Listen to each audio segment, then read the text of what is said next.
and welcome to Rituals in the Dark. I had this in my Steam wish list and it came out recently and I don't know what it's about. So we're gonna play it. Aspen Draper was probably one of the last people to see the elderly Miss Leigh still alive, and she was definitely the first person to see her after she had died. Miss Leigh had lived next door to Aspen for as long as the teenage girl could remember, in her semi-detached house on Paradise Road. Gotta stop reading the commas like periods. Just saying. Paradise Road, despite its grandiose name, didn't live up to expectations. It was like any other street in Scarborough, really gray, cramped, and gently sloping down the side of a shallow hill. The pavement was usually littered with takeaway cartons from kebab houses. The bins never seemed to get emptied on time, no matter how often Aspen's mother complained to the local council, and at night Aspen could often hear stray cats fighting, or worse, mating, outside her window. Despite the street's numerous flaws, however, Miss Leigh had lived there for almost all her life, or ever since I got married to Ivor, as she herself put it. Aspen had lived in Paradise Road all her life, too, and though she had met Miss Leigh on many occasions, she never had the pleasure of speaking to her husband. Ivor had died before Aspen had been born. Miss Leigh was old, though Aspen didn't know quite how old. Aspen presumed the woman must have been in her 70s or 80s, maybe even 90s, but it seemed rude to ask. The elderly Miss Leigh was a mysterious creature with no fixed age. She had looked much the same to Aspen when she was 6 and when she was 16. If Miss Leigh had changed at all over the decade, Aspen couldn't tell. Miss Leigh exuded a constant aura of frailty and elderliness, an aura which was further compounded by her penchant for closing her blue, rheumy eyes and mumbling, "Back in my day." Aspen didn't know when exactly Miss Leigh's day had been, but it must have been years and years ago. Decades, even. It was certainly long before Aspen had been born. It might have been before her parents had even been born, too. Miss Leigh didn't seem to have any friends or family. Though Aspen had lived next to Miss Leigh for 16, bordering on 17 years, she rarely saw cars that weren't Miss Leigh's old, used Nissan parked in the driveway. The car had probably belonged to Ivor when he was still alive. Maybe that was why Miss Leigh never touched it. Could she even drive?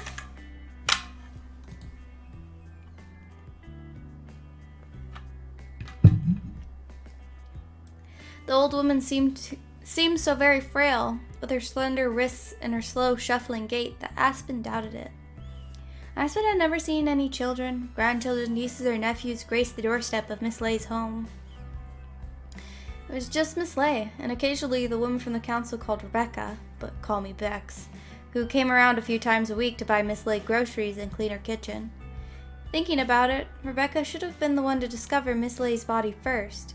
Surely that was her job.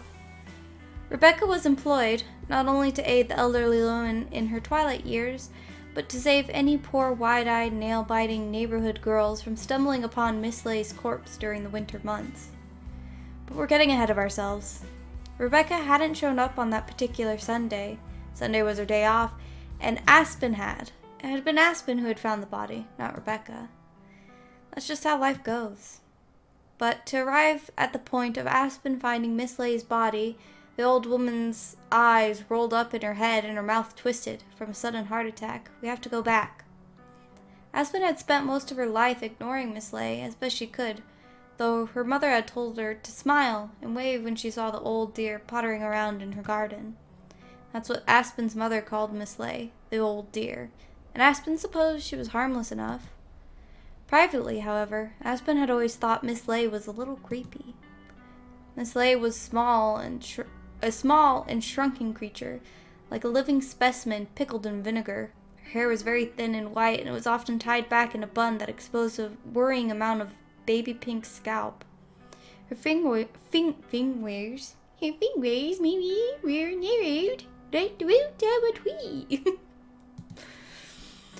Miss Leigh would sometimes meander around in her front garden when the weather was nice and her joints were up to it. She'd finger the overgrown cluster of sweet peas and the pear trees that were even older and frailer than she was with a satisfied nod, as though the plants in her garden were supposed to be dying. Miss Leigh was so old, her eyesight so poor, she simply couldn't see that her precious roses had been half devoured by caterpillars, her snapdragons and marigolds overrun by weeds. Or maybe she did know, but she knew she was too old to do anything about it. Miss Leigh could hardly don a pair of gardening gloves and kneel down in the dirt at her age, whatever her age was, and she'd thrown her back out or dislocate a kneecap, then she'd never be able to get back up again. Miss Leigh seemed perfectly content to meander, nursing a mug of warm tea in her choppy fingers and a thick cardigan thrown over her shoulders, as she admired what had once been a pretty flower garden. When Miss Leigh saw Aspen, typically on her way back home from primary school or ballet practice, she would smile and say how big she was getting. Aspen, who'd always been shy, would murmur words of thanks at her mother's behest, then hurry indoors, where Miss Leigh's sad smile couldn't reach her.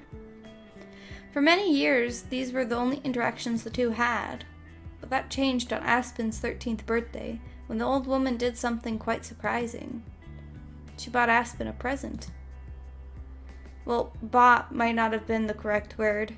Miss Leigh rarely went 3 paces past her front garden, and she certainly never went to Sainsbury's. That was Rebecca's job. Instead, Miss Leigh wrapped one of her own little ornaments in paper, put it inside a shoebox, and left it on the draper's doorstep with a card attached. The ornament was small and made of painted ceramic, though most of the paint had flaked away.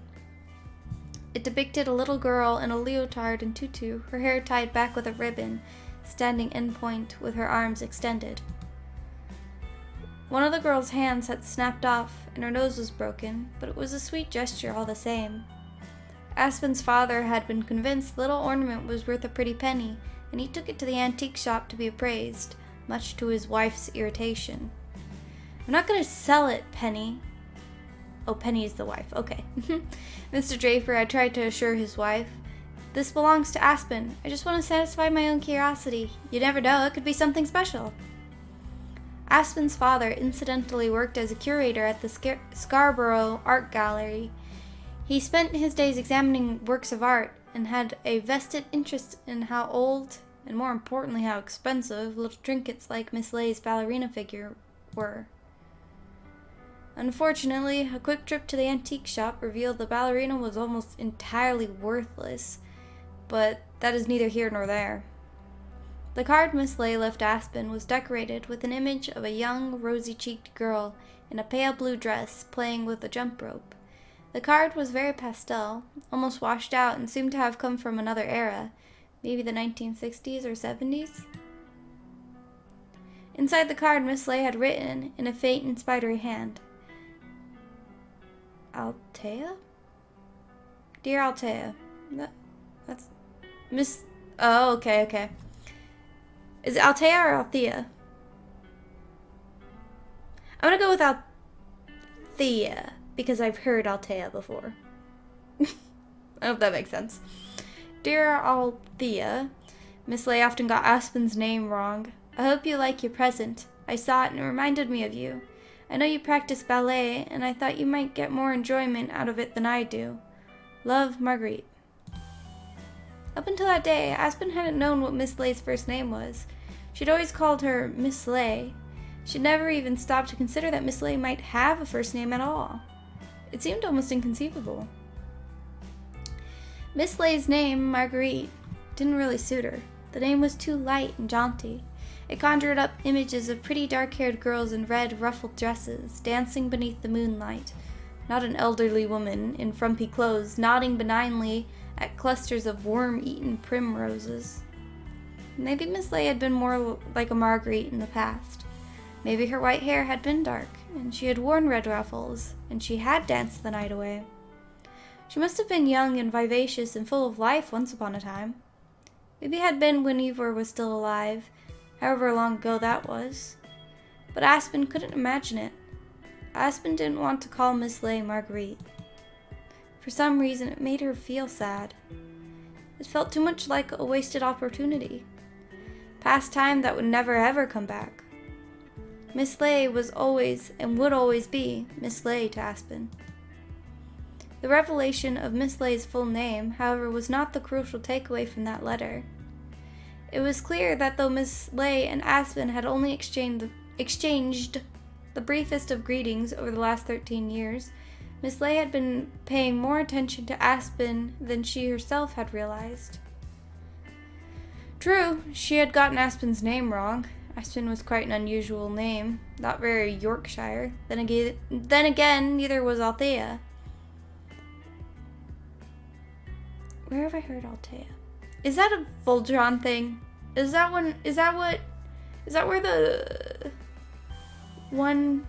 the destroyed planet is called? Is that what that is? Is that what I'm remembering?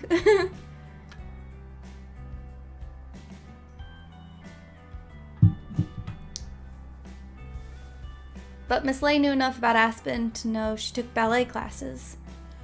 At least she had taken ballet classes. Wait. She had? Okay, so she didn't anymore.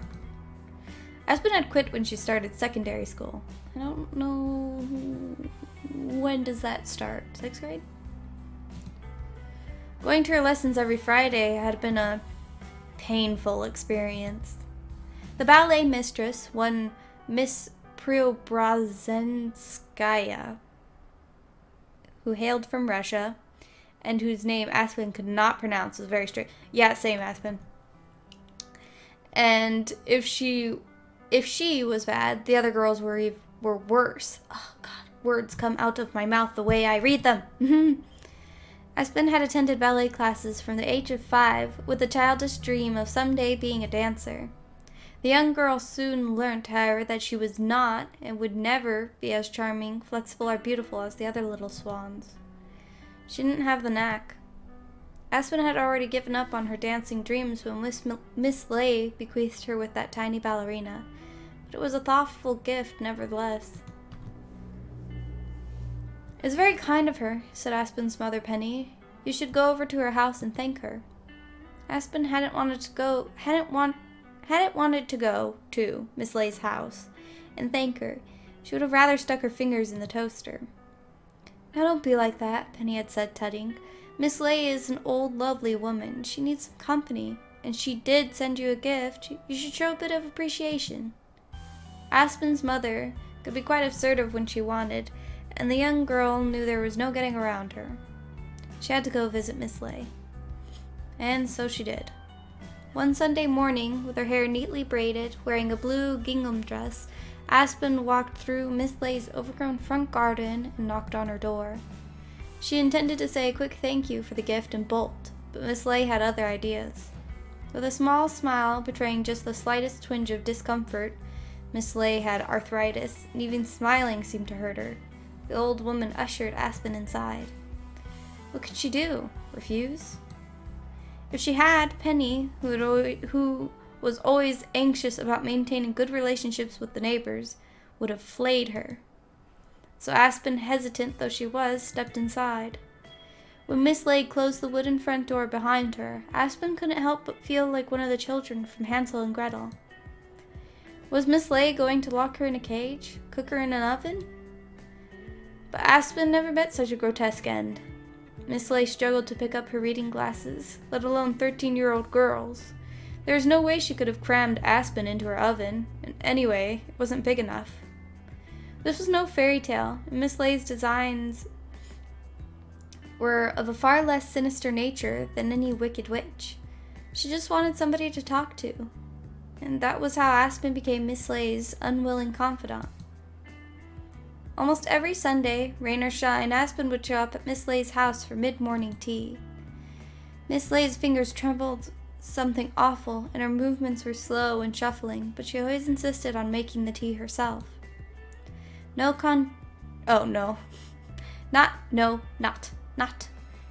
content to serve Aspen the same blends every visit, she instructed Rebecca to buy all sorts of different leaves during her big Saturday shop at the nearby Tesco. What is it, Tesco? Is it like a grocery store? Probably. Sitting in one of the overstuffed armchairs in Miss Leigh's living room, which was strangely uncomfortable despite being piled high with cushions, Aspen would sample some teas of varying flavors. The tea was often served with biscuits or chocolates, pink wafers, ginger nuts, custard creams, chocolate fingers, and bourbons. Miss Leigh never ate any of the biscuits herself. She laughed and said she was on a diet. That didn't stop her from plying her youngest guest with sweets, though, and Aspen was too worried about upsetting her to say no. Fucking enjoy sweets, I do. I don't know why I said it like that, but I did.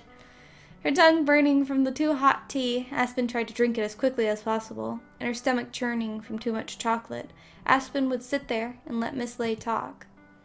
Miss Leigh talked about a large number of things during her visits, but Aspen could never remember much of it.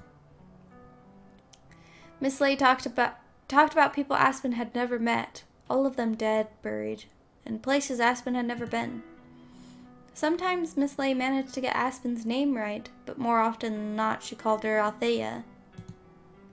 And the whole while, Aspen, who began to wonder if she wasn't called Althea after all, sat there and smiled. The clock ticked slowly, counting away the seconds, minutes, and hours Aspen would never get back. If Miss Leigh knew Aspen wasn't particularly interested in their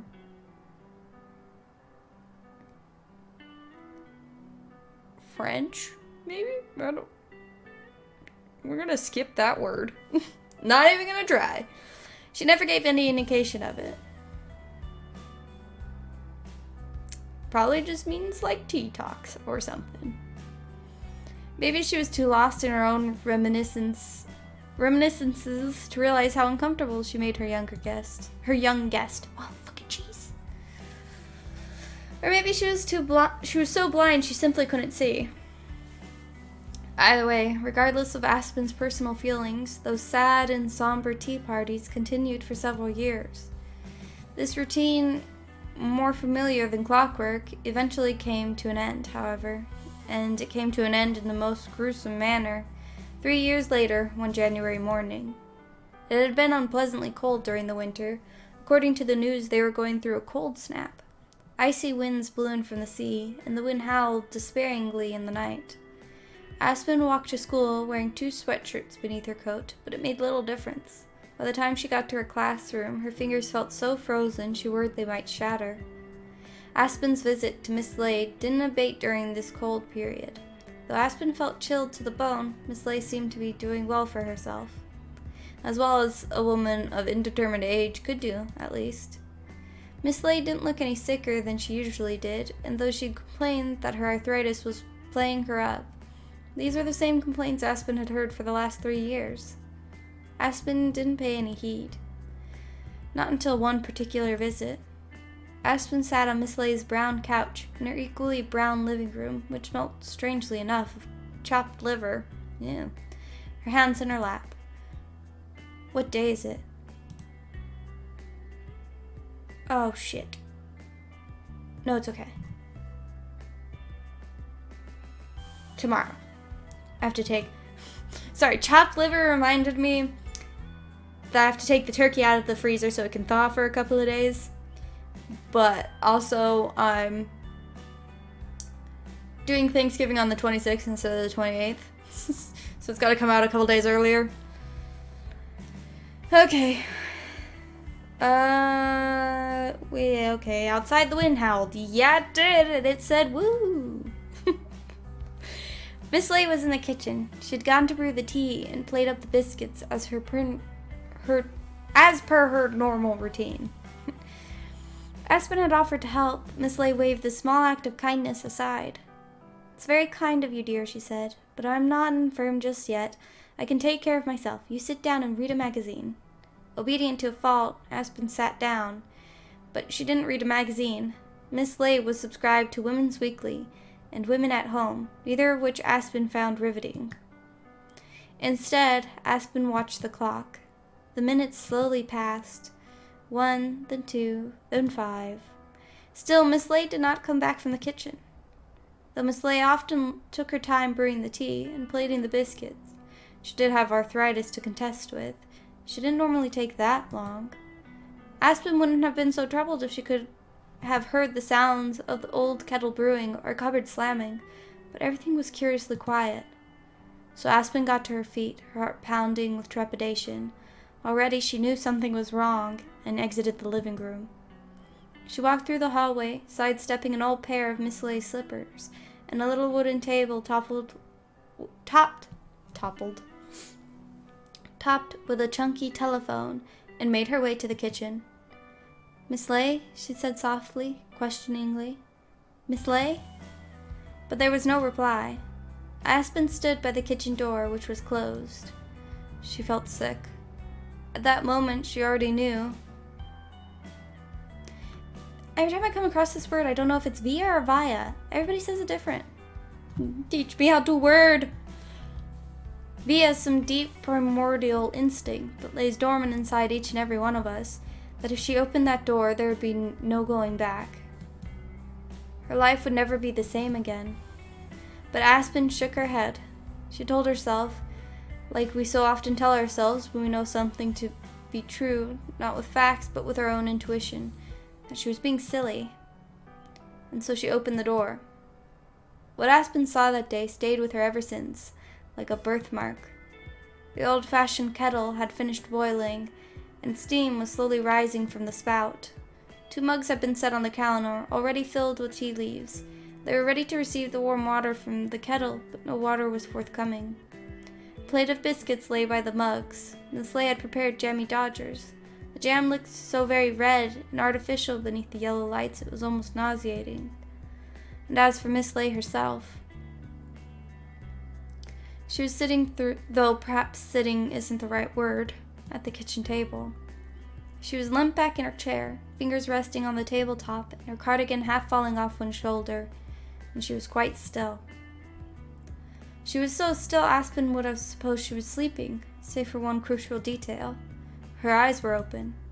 Her eyes were open so wide they were almost bulging out of her head. Miss Leigh's milky blue irises were rolled upwards, revealing a worrying amount of white, and her head was lolling. Her mouth was open too. Her face was contorted into a frightening, silent scream, for no noise would come from her mouth. She was dead. It was a heart attack, the doctor said, when they arrived on the scene. It had been a quiet, understated kind of death, all things considered. The old woman hadn't made a single sound. Miss Leigh, while preparing the plate of biscuits, must have felt a stab of pain inside her chest. Accustomed to such aches and pains, she was an old woman after all, she'd sat down at the kitchen table and waited for the pain to pass. Miss Leigh hadn't tried to get Aspen's attention, though perhaps the thought had flitted through her mind. She hadn't wanted to worry her guest. Maybe Miss Leigh had always known, though she never admitted it, that Aspen found their weekly tea parties a chore. The old woman was aware she was imposing on the young girl, but how could she help herself? Aspen was the only company she had other than Rebecca. Miss Leigh hadn't wanted to cause more trouble than she had already, so she sat there, her body racked with pain while the kettle brewed, and very silently and very politely passed away.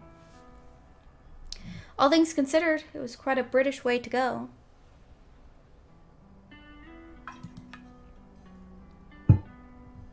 Maybe one could have even called it noble, brave, heroic. But the thought of Miss Leigh suffering silently, too anxious to ask Aspen for help, only made the young girl feel even guiltier. If only she could have done something. But Aspen had done nothing, and by the time she realized something was amiss, it was already too late. That was the first time Aspen had seen a dead body outside the scenes in detective dramas or movies. She had hoped it would be the last. Unfortunately, none of her classmates or even her friends would ever let her live it down.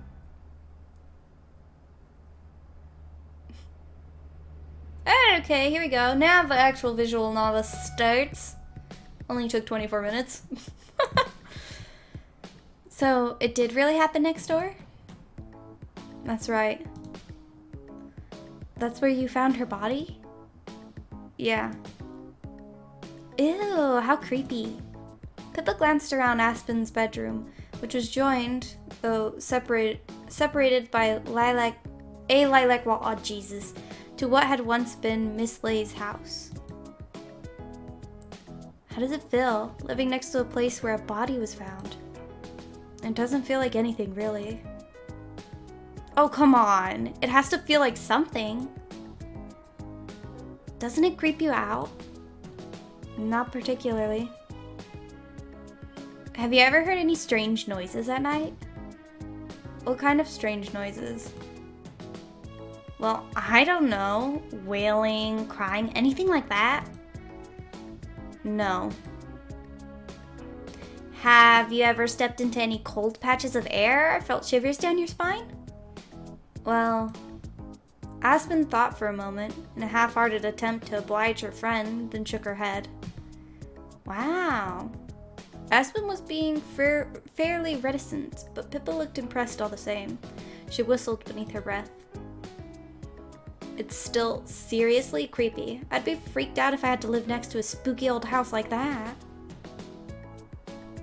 Spooky. Locky? Locky? Is that how you say it? It looks pretty. It's a neatly plucked eyebrow. This isn't a horror movie and we're not little kids. Oh boy. Oh boy. Oh boy. Okay, hang on. Yes? Yes.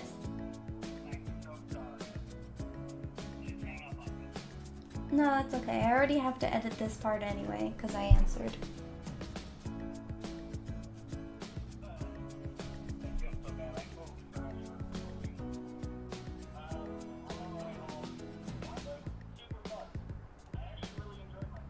What did you do?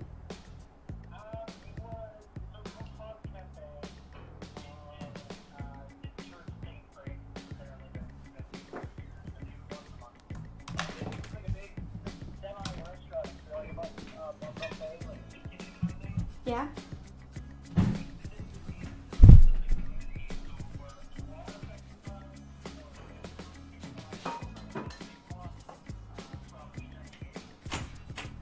Oh, okay.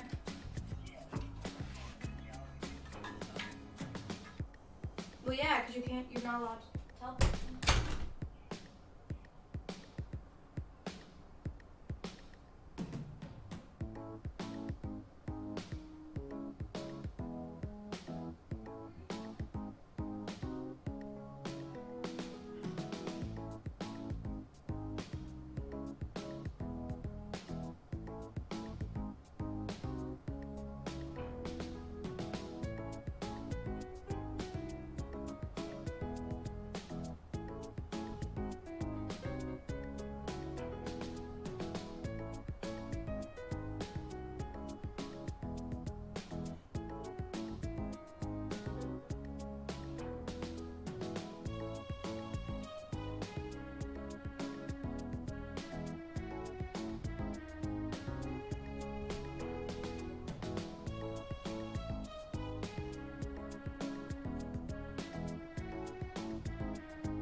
Okay, that's really cool. Also, if you play games on the TV, will you use headphones or turn it down farther than you did last time? Because you could kind of hear it in my recording. Yeah. They should be on your, bookshelf. That way you don't have to hunt them down.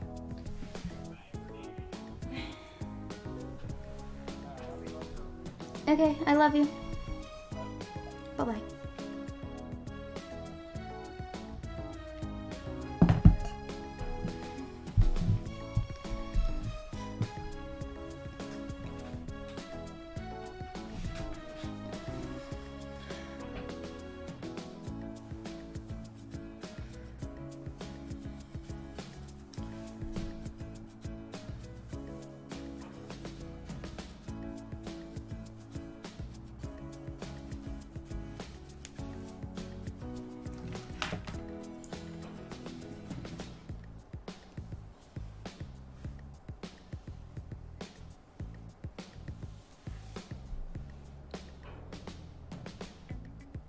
Okay, I'm back. Sorry, phone call from the husband. He forgot I was recording again because he's a dingus.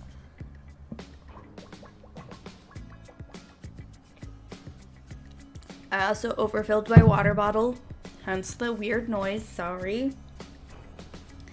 I know, but it's the thought of it. Can you imagine? Aspen bit her lower lip. She didn't need to imagine. She had already seen Miss Leigh's body. Pippa hadn't. Maybe that was why she sounded so gleeful about the whole sorry affair. Her house looks so run down, too. The garden's a mess. The windows are all boarded up. I guess nobody's moved in yet? I don't think anybody would want to. It'd be quite hard to sell for even the most charismatic of real estate agents. And here we have the kitchen. It's located near the back of the house, away from the road, and it's got windows looking out into the garden, a refrigerator, a washing machine, and an oven. And if you look to your right, that's where the previous occupant was found, still cold dead at the breakfast table. Really makes you think about the briefness of life, doesn't it? It's a short candle. I'm a short candle. So the months went by and nobody moved into Miss Leigh's house, except for the squatters. The squatters broke in through the windows. They probably stole most of the stuff inside the house. None of Miss Leigh's possessions had been moved. She had no relatives to collect them, and she hadn't left a will. The squatters banged about Miss Leigh's home until the early hours of the morning, and made such a racket Aspen's mother complained to the local council. The council got the house boarded up, but that was about it. Whatever remained of Miss Leigh's belongings, her lavender stuffed cushions and her little china figures. It's weird that it's called a figure and not a figurine. That's where my head's at. And her floral rugs that smelled strangely musky were still shut up inside, waiting for an owner who would never return. The garden, which had brought Miss Leigh such joy, was now deader than ever, if such a thing were possible. The weeds had overrun the snapdragons and stifled the marigolds, and the roses were more holes than flowers. But despite that, life continued on. It counted on for girls like... It continued on for girls like Lucky and Pippa, at least who were... Okay, maybe my brain has strained its fucking self out. Let's try again. At least, who were completely divorced from the memory of Miss Leigh's sightless eyes and twisted mouth. But it didn't for Aspen. Not properly. How could it? Whenever Aspen closed her eyes, she saw the image of Miss Leigh's dead body beneath her lids, like a grotesque tattoo. Pippa leant... Okay, my brain is, it's not working quite right. Pippa leant forwards, her voice dropping to a whisper. And what was it like, seeing it? How did it make you feel? Lucky, who had disdain down to a fine art, wrinkled her nose. I bet it was disgusting. Look, you guys. Aspen shifted on the edge of her bed. Fingers linked together, her bare right foot twitched against the carpet. I don't want to talk about it. Why not? We're your friends, aren't we? We are friends, but... You don't need to tell anybody else. You can just tell us. Scout's honor. I've never once been a scout. It's a figure of speech. Well, I can't really remember. It was more than 5 months ago. Liar. What? People don't just forget things like that. At least I wouldn't. Too bad we're not all geniuses like you, Lucky. I'm not a genius. I just bother to study for exams, unlike a certain somebody. Somebody. I'm just wondering how long I should play this for. Like, how long is this game? It's gotta be a bit though, because it's... It's so new that I don't think I could find out. Maybe I'll do an hour to an hour and a half. Or maybe I'll just do a whole bunch. Maybe I'll just finish this game today. That's an idea. I'll finish it today, and I'll just add breaks every hour. And then, so I could, cut it so however I feel like it. I would like this to be one episode. Maybe two. That's all I want. Sorry, I have to pop face. I started, I have to finish. Oh, get you. You're so la-di-da. It was dark outside, beyond Aspen's drawn curtains, and the three girls were sitting on the edge of Aspen's bed in their pajamas. While Aspen and Pippa were dressed demurely, Leigh was attired in something a little more revealing. Leigh's nightwear, if it could be called as such, was a very sheer nightgown with thin straps that shone pearl white beneath the dim glow of Aspen's bedside lamp. Aspen wondered if it wasn't too cold in Scarborough, which was by the seafront, to wear such skimpy clothes, but perhaps Leigh's body was still attuned to the warmth of Indian summers, despite the fact that her parents had moved to England when she was still a child. It wasn't yet midnight, and the three girls wouldn't be going to sleep for several more hours. That was how sleepovers worked. There was rarely, if ever, any sleep involved, but Leigh had insisted that they change into their nightwear as soon as 10 o'clock came around. Leigh said she felt more comfortable in her pajamas, but Aspen privately thought she just wanted to show off her new nightgown. Almost all of Leigh's things were new. Her family was rich, and she had no qualms about flaunting it. Leigh flaunted quite a lot, thought Aspen, as she surreptitiously admired her friend's slender legs. Come on, Aspen. Pippa, Aspen's more stereotypical British friend, who had perpetually flushed cheeks and ginger hair, pouted. We've been really nice to you about the whole thing. I mean, we didn't get on your case too much when you found the old lady, did we?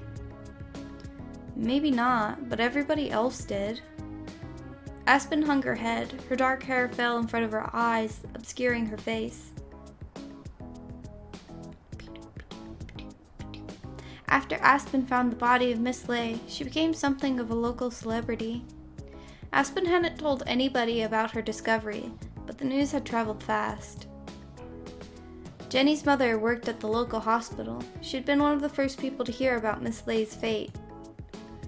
Jenny's mother had told Jenny all about the awful affair and how traumatizing it must have been for everyone involved. It wouldn't have been half as traumatic if Jenny's mother had adhered to basic confidentiality clauses. Jenny told Anna, and Anna told Lucy, and Lucy, being Lucy, told the whole world. When Aspen returned to school on Monday, a wiser but a sadder girl, she was suddenly thrust into the unwanted, unasked-for role of celebrity. Everybody wanted to know what finding a dead body had been like. They wanted precise details, right down to the volume of saliva trickling from Miss Leigh's open mouth. That's disgusting! Aspen, who'd always been a bit on the awkward side, a wallflower, if you will, had shied away from these queries. She didn't like being in the spotlight at the best of times, and she certainly didn't enjoy reliving those sickening seconds when she had stumbled upon Miss Leigh's body at the breakfast table. If she had to be famous for something, she'd rather be famous for being funny and audacious like Pippa, or beautiful and clever like Leigh. But Aspen wasn't funny and audacious. She certainly wasn't beautiful, and though her grades were good, they weren't as good as Leigh's. Aspen was quiet and softly spoken, and she rarely raised her hand in class, even when she knew the answer to a question. It didn't seem worth the effort. In lieu of having any real abilities or any noteworthy achievements, Aspen became famous for finding a corpse. It wasn't much of a claim to fame. In fact, the whole thing was quite depressing. The hubbub surrounding Aspen died down within a few weeks, once her classmates realized it'd be easier to pry juicy gossip from Miss Leigh's cold blue lips than Aspen's, but a faint undercurrent of intrigue remained. From that day forth, Aspen knew she'd never be regarded as Aspen Draper anymore, not even among the teachers. She was, and would always be, the girl who discovered a dead body. Thirsty?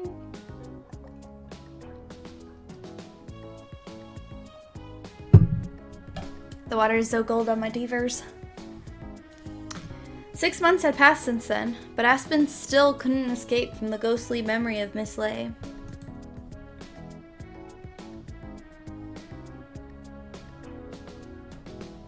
Won't you tell us what you look like? I want to know. I don't want to think about it. But if you don't tell us, I'll spend the whole night thinking about it, and then I won't get any sleep. It's the uncertainty that kills me. Aspen didn't reply. Instead, she ducked her head, idly tracing patterns on her bedspread. To Aspen, it was the certainty that really unsettled her.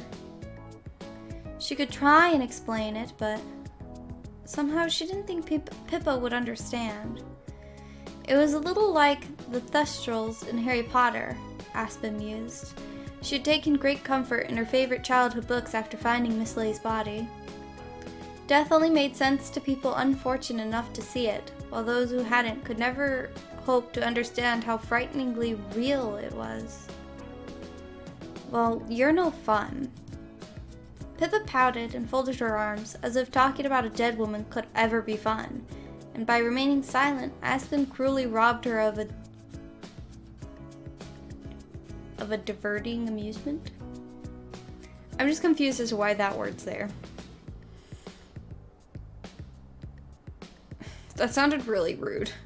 I was just genuinely wondering if there's a meaning in that word that I don't have a grasp on. That's what I'm done trying to explain myself.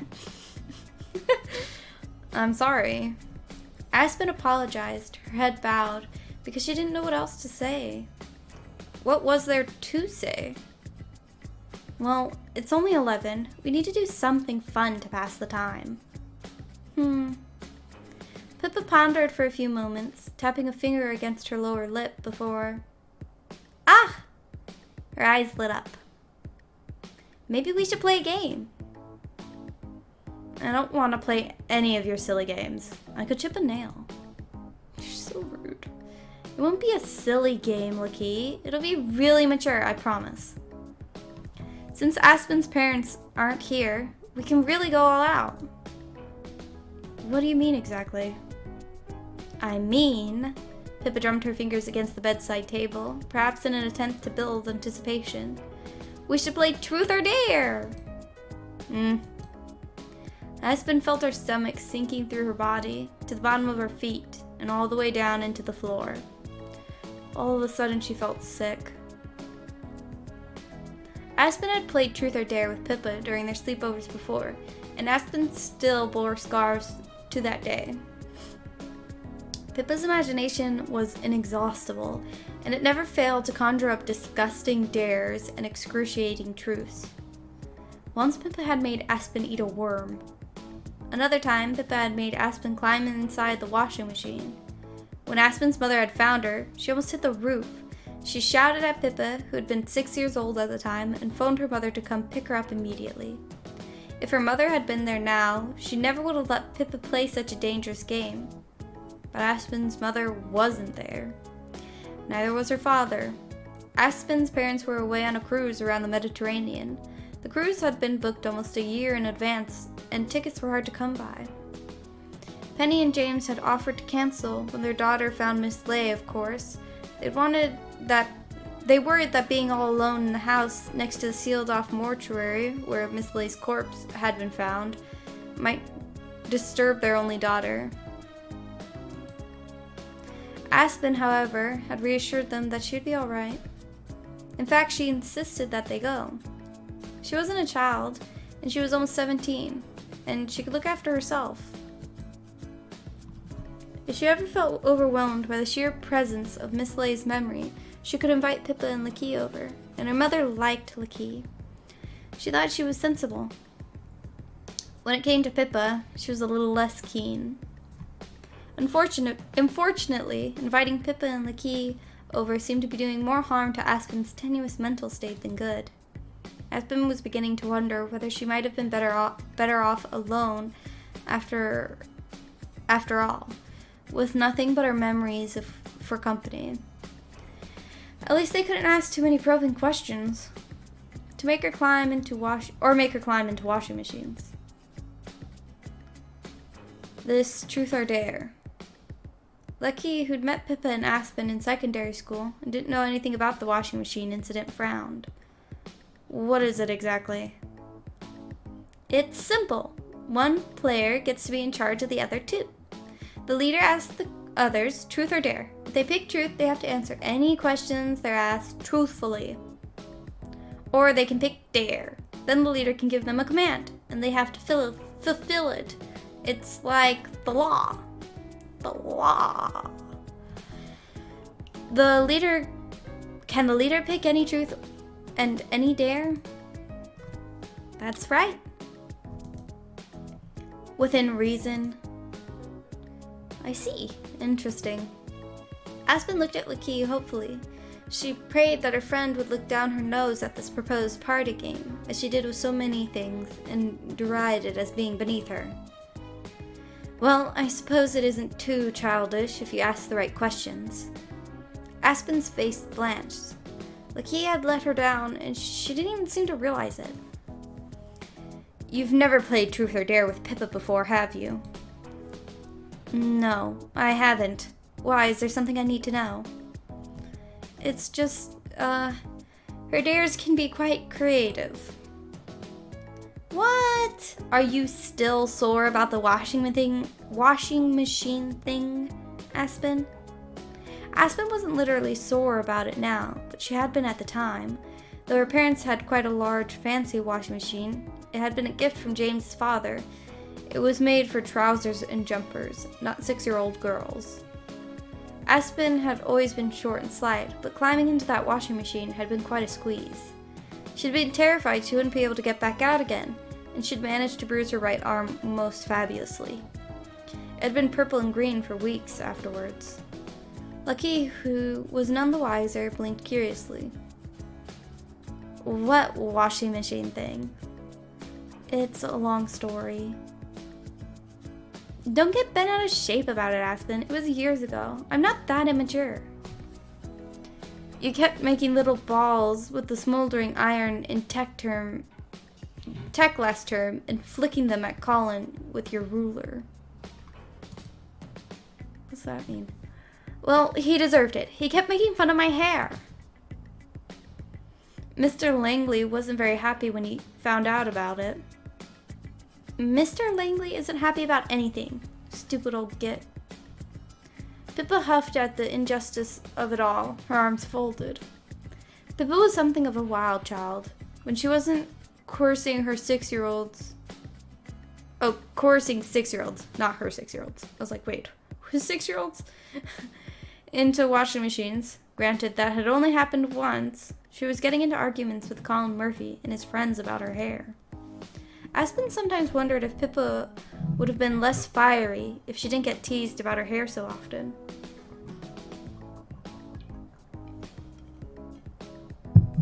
Click. Maybe Pippa acted loud and brash to deter people from making rude comments. Not that it ever worked. If anything, it made her more of a target. Anyway, enough about that. Pippa clapped her hands together. Truth or dare? Let's start. Do we have to? Of course we have to. We've already decided. We have? Aspen looked at Lucky. Do you really want to play? Why not? Might be interesting. But don't look so sad, Aspen. I'm not gonna make you get into any more washing machines. You wouldn't fit. Like, that's the only reason. That hadn't deterred Pippa in the past, but Aspen decided to keep stum. Okay. It was 2 against 1. She couldn't win. I'm sitting on my jacket. It's making my tailbone fall asleep.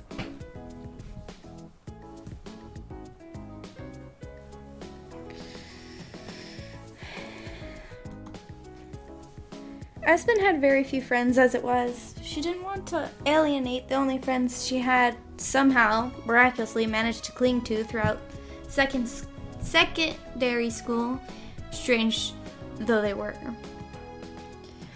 Alright, we can play if you really want to. Great, I knew you'd see it my way. Okay, I'm all adjusted, sorry. Our way. That's right. So, Pippa smiled mischievously.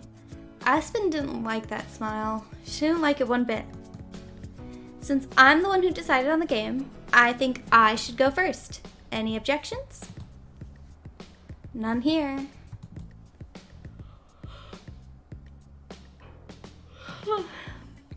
I guess not. Great, then I'll ask you first, Leigh, since you've never played before. Truth or dare? Truth. Leigh answered without batting an eyelid. She looked utterly calm and composed in her sheer nightgown, almost like a stone effigy. All right then, since you've never played this game before, I'll ask you something that'll really make you squirm. I don't squirm. Leigh was right. She didn't squirm.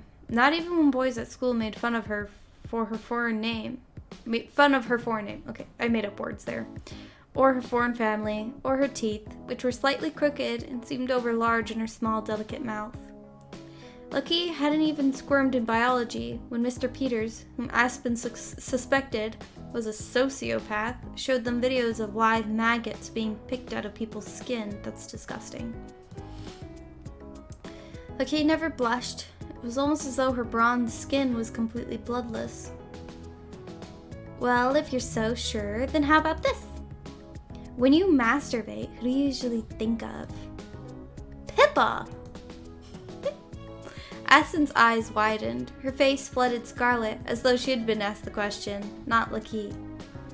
You can't say that! Say what? Masturbate? No, I mean, that's personal. That's the whole point, stupid. It wouldn't be truth or dare if it wasn't. But it's not even your question, dude. Go figure it out. I don't know why you're getting so worked up anyway. I asked Leigh, not you. Unless you'd like to join in.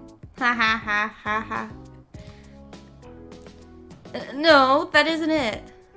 Simply thinking about something so personal, let alone sharing it with her friends, was enough to make Aspen blush to the tips of her ears. I just think it's a bit too far. That question is definitely intrusive. Oh, aren't you gonna answer?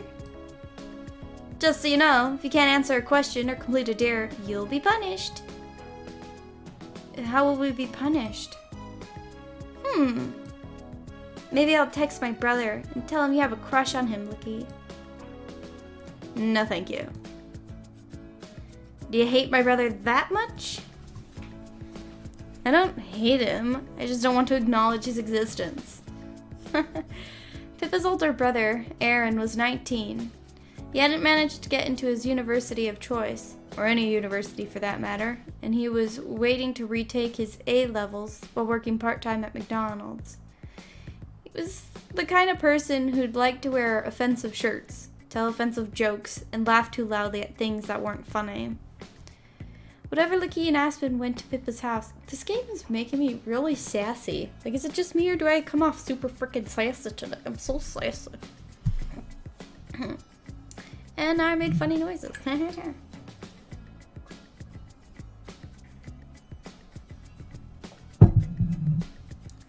Whenever Leigh and Aspen went to Pippa's house, Aaron tried to flirt with Leigh. He largely ignored Aspen. Leigh regarded him like one who would regard an insect and kept her distance. Well, if you don't want to be my sister-in-law, you better answer the question. Truthfully, please. Who do you think about when you masturbate? Leigh sighed. She closed her eyes. If you really want to know, Ayushman Khurrana? Huh? Pippa looked at Leigh blankly. Come again? He's an actor. I knew you wouldn't have heard of him. Hey, that's not fair. You can't choose somebody we obviously wouldn't know. It's not my fault you're uncultured. I gave you an honest answer, so my turn should be over. I guess, but... Pippa scowled, evidently annoyed. Alright, whatever. It's your turn now, Aspen. Truth or dare? Well, Aspen dropped her gaze to her knees. Her face was still spotted light pink with remnants of leftover embarrassment on Lackey's behalf. She could have chosen truth, she supposed. But what if Pippa asked her an unpleasant, intrusive question? The thought was painful. Would it perhaps be better to choose dare then? Pippa could think of some extremely nasty dares, but weren't they a little too old to eat worms? Plus, as Pippa had already reassured her, Aspen really was too big to fit into a washing machine now. Come on, Aspen, the clock is ticking. Is there a time limit? I might have to impose one if Aspen keeps dithering. If you can't make up your mind, I'll punish you. Now I wonder what I'll do. Aspen's pinched, pale face turned paler still. If Pippa intended to punish her, regardless of what she did, she might as well make her decision now and get it over with. And so it was, her stomach tying itself into knots, that Aspen slowly said, "Then I choose dare." Alright, now that's what I'm talking about. Pippa punched her fist in the air triumphantly. Lackey, meanwhile, raised one of her slender brown eyebrows. That was brave of you. I just hope it wasn't too foolish. Don't worry, Aspen. I know you're a baby, so I won't go too hard on you. I'll make it easy. Don't make it too easy. It wouldn't be fair after what you asked me. Lackey, whose side are you on anyway? I don't take sides. That'd be immature. Okay. Well, don't worry, you two. I have a really good idea for your dare, Aspen. You're not going to shut me up inside more small, enclosed spaces, are you? They studied the cask of Amontillado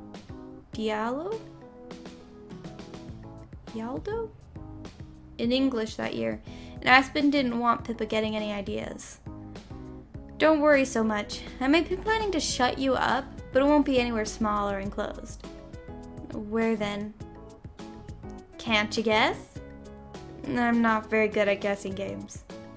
Please, Pippa, just tell me. Christ, you don't have any imagination, do you? Alright then. An unpleasant smile captured the corners of Pippa's lips.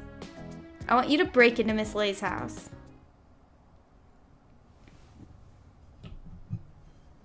This is so stupid.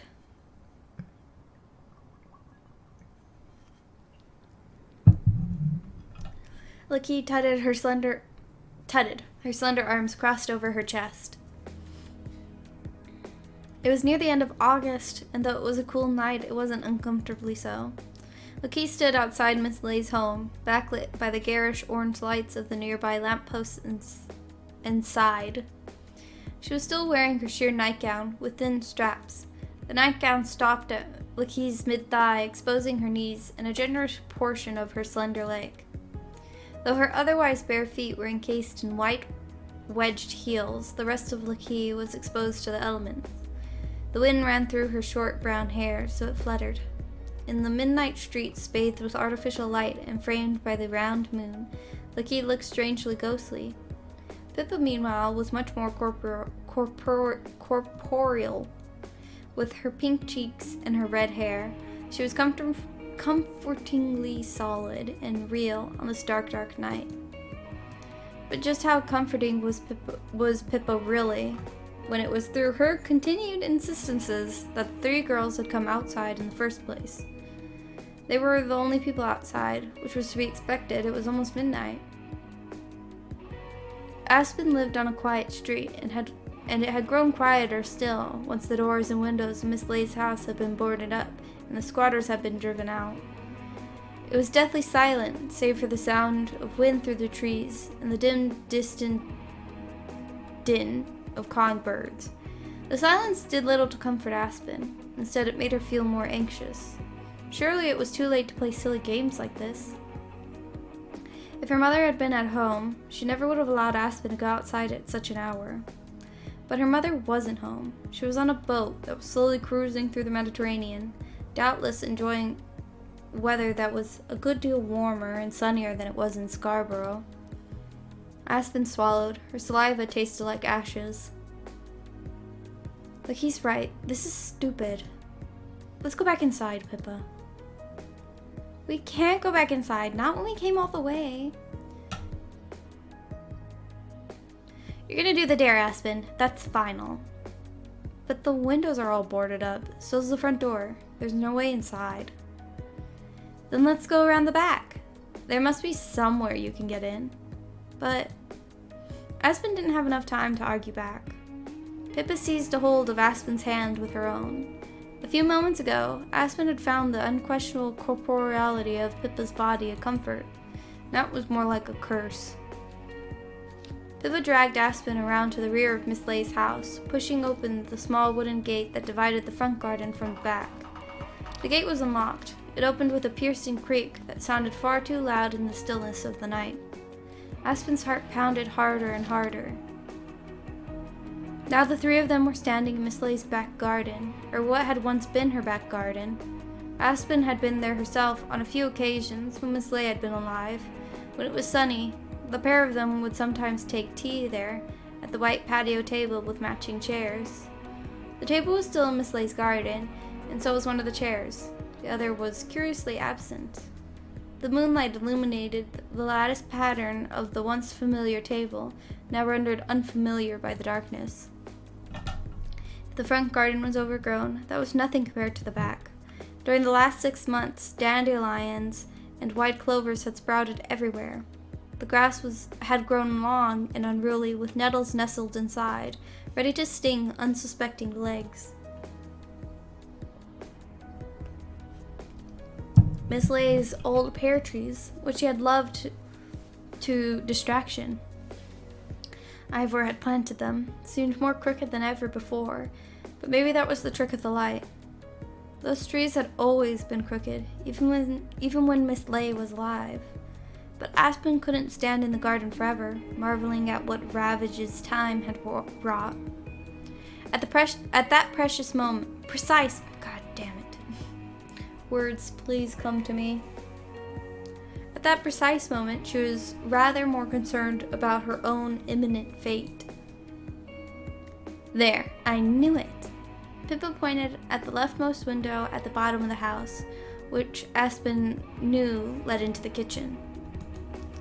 From what she recalled, it overlooked the sink. The basin and the taps would be right underneath it. Somebody, maybe one of the squatters or else a scavenger, had removed the plywood and had stoppered up the window. But she said she took off the plywood and then put it back on, and I was like, what the living innocence? The window had been smashed. The glass pane was eerily absent, like the entrance of a cave. Abandon all hope, ye who enter here. That was something Aspen's dad used to say about her room, in jest, when she'd let her clothes and dirty plates pile up. It was from Dante, the Divine Comedy. Aspen had never read it. Aspen faced the window of Miss Leigh's old home, her face pale and bloodless. You're not suggesting I climb in through the window, are you? Well, how else are you gonna get inside?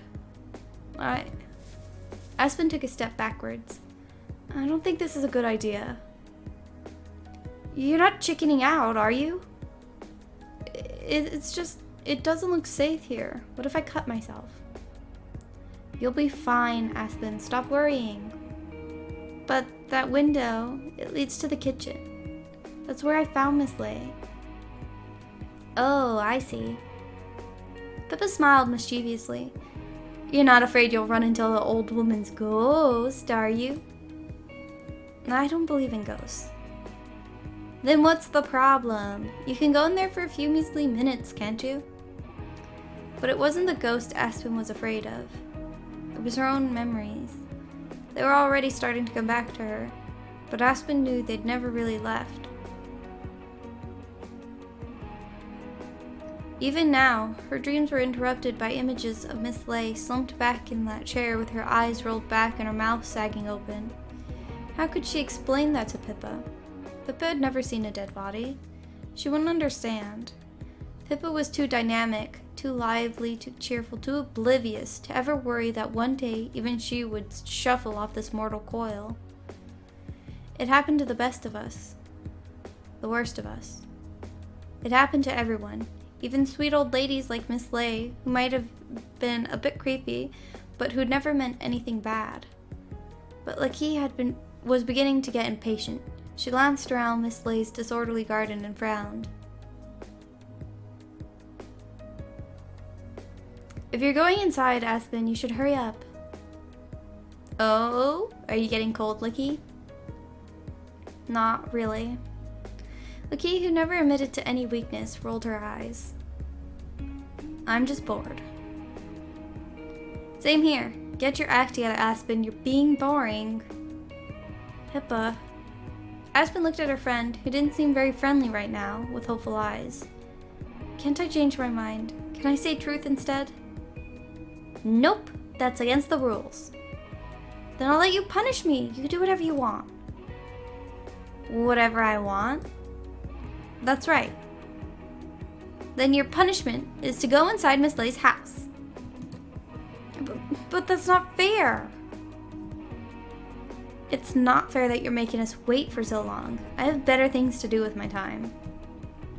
But... Come on, Aspen. It's just an old house. There's nothing to be scared of. You only need to go inside for a few minutes. That's all. Leigh made it sound easy. But Leigh, like Pippa, had never seen a dead body. She wasn't the one who discovered Miss Leigh. She didn't know how Aspen had felt when she pushed open the kitchen door on that day, still innocent and unassuming, to be confronted, without any warnings, by death. Death rarely gave warnings.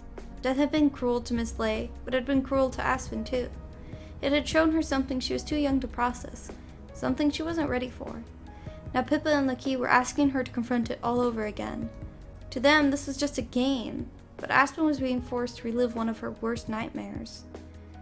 But what could she say? Pippa's fingers found Aspen's shoulders. She pushed the limp, unresisting girl onwards, toward the gaping hole with its shattered glass. Come on, Aspen. I just want you to go in there for 5 minutes, tops. We'll wait for you outside.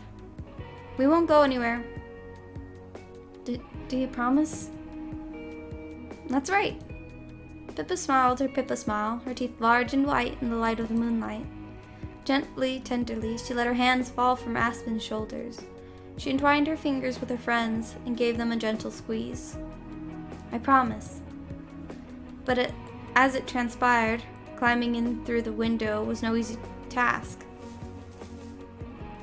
Aspen might have been small of stature, but she wasn't particularly coordinated.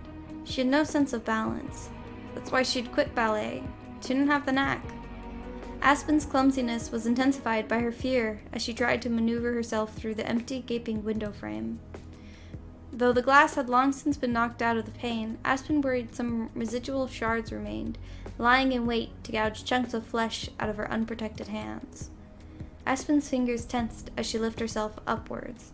She could feel her knuckles turning white. All of a sudden, her body felt heavy, a dead leaden weight. That's right, Aspen. You can do it. What are you, her cheerleader? I'm just giving Aspen a bit of moral support. She looks like she could use it. Aspen was too focused on the task at hand to spare Leigh a glance, but she could feel the raised eyebrow in the other girl's words. I don't suppose Aspen will ever make it as a burglar. Of course not. Aspen is a good, pure girl. Though this is technically breaking and entering. There was no breaking. The window was already broken. Besides, nobody lives here anymore. I don't think Miss Leigh will mind. The local council might. Then we'll just have to keep quiet, won't we? That was easier said than done. Pippa, in her excitement, was making enough noise for 5 people. Sooner than she had expected at least, Aspen found herself perched, cat-like, on the windowsill. She looked down into the kitchen, which was dark and murky. With her back obscuring the moon, it was hard to see more than 3 feet into the room before her. Aspen teetered uneasily and shifted, trying to regain her balance. I'm not sure about this. Oh, come on, Aspen. You're almost in. I know, but... No buts. It's too late to turn back now. But if you can't go inside yourself, I'll have to help you. Ah. All of a sudden, Pippa was upon her. Her pajama sleeves rolled back, revealing pink forearms, splashed here and there with freckles. The palms of Pippa's hands rested on Aspen's shoulders. Now in you go. But Pippa... You don't need to worry about anything. Joaquina will be waiting for you. We already said. Isn't that right, Lucky? Break a leg. Not literally. Thanks for the warning. And make sure you don't run into any ghosts. Aspen knew Pippa was being silly. She was trying to lighten the mood, but it didn't make her feel any better. At least it didn't make her feel worse. Hey, here's an idea. If you do see a ghost, why don't you take a photo of it? You brought your phone with you, right? It's in my pocket, but... Good. Then make sure you snap away. I doubt you'll see any ghosts, but I'm rather curious about that house. I wonder how many of the old woman's things are still in there. Don't know. I figure the squatters would have stolen most of it. Aspen gazed fitfully into the blackness that had once been Miss Leigh's kitchen.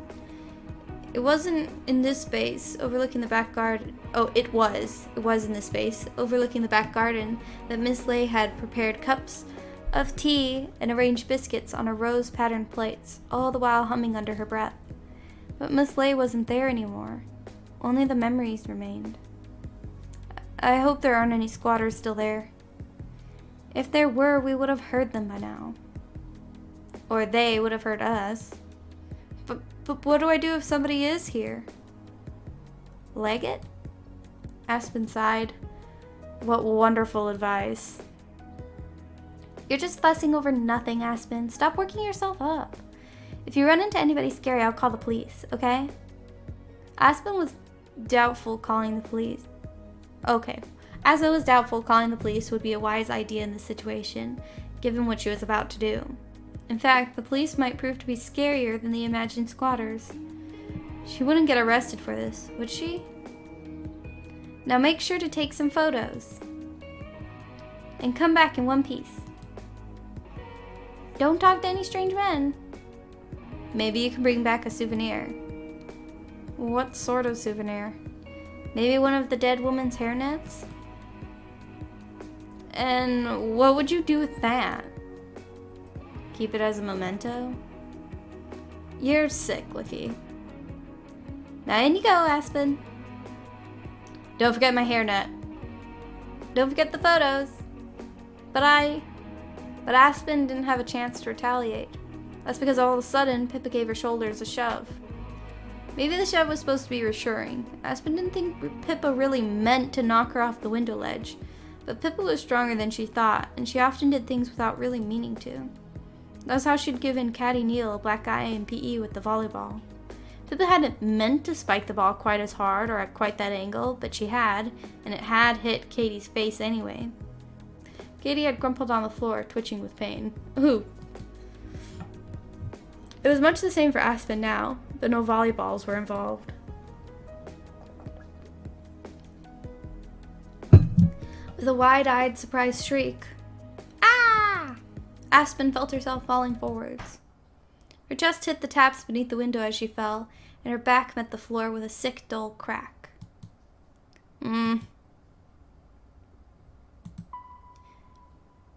Heh. Visual novels, they're all the same. What is this? Load? Title?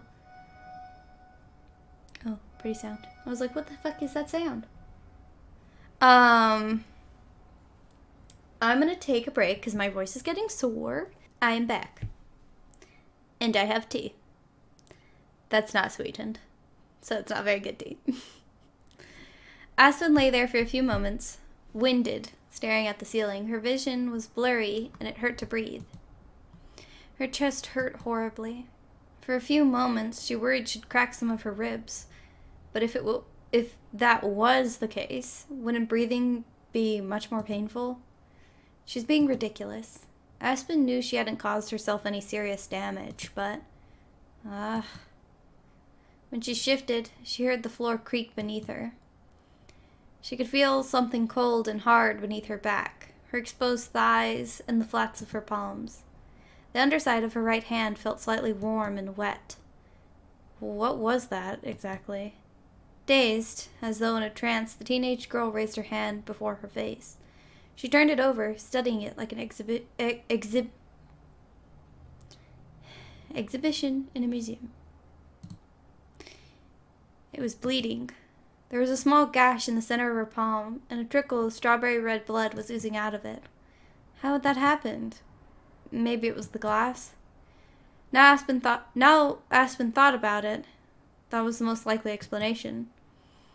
She must have landed on bits of long, broken window, which were still scattered around the sink and on the ground. Aspen? Hey, Aspen! Aspen could hear a voice from beyond the window.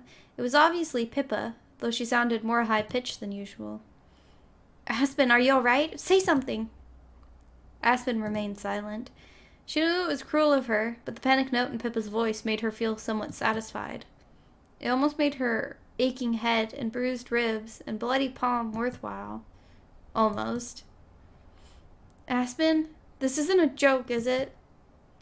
Aspen continued to lie on the floor, staring up at the ceiling. She counted sheep inside her head, trying to take her mind off the pain. Come on, Aspen, answer me. Let me know you're okay. But Aspen didn't reply. Okay, rude, Aspen. You're being kind of a dick, too. She had been dragged around too much that night, and she was so tired of it all. She was tired of Pippa, she was tired of Pippa's silly games, and she was tired of herself for being such a doormat. She was tired of everything. Maybe she hit her head on something. You don't think she passed out, do you? Well, I don't know. I'm not the one who pushed her. But you didn't stop me. You said you wanted to see inside that house, too. I'm curious, like I said, but this has nothing to do with me. You need to take some responsibility for your own actions, Pippa. That's so not fair. You're the one who's being childish, Lucky. Aspen's body tensed. She watched the blood trickle slowly from her palm, then sighed. She clenched her fingers into a fist. Playing dead had been a relatively harmless way of getting her revenge, but she didn't want Pippa and Lucky to argue.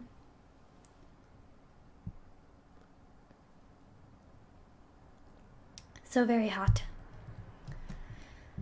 Not over her. She wasn't worth it. Well, that's a bad way to view yourself. With a groan, Aspen forced herself to stand. She had to move gingerly so she didn't lacerate herself on any more shards of glass.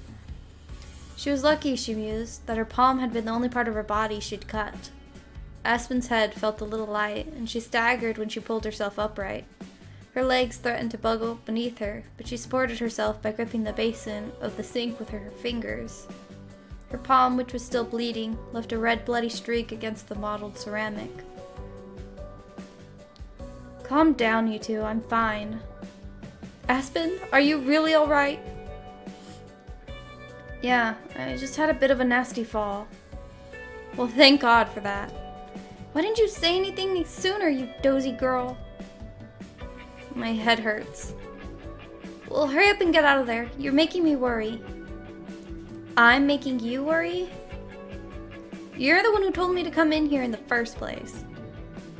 Because it all seemed like a game when we were standing out in the garden, but it feels a bit too real now and... Oh, whatever. Just get out of there, Aspen.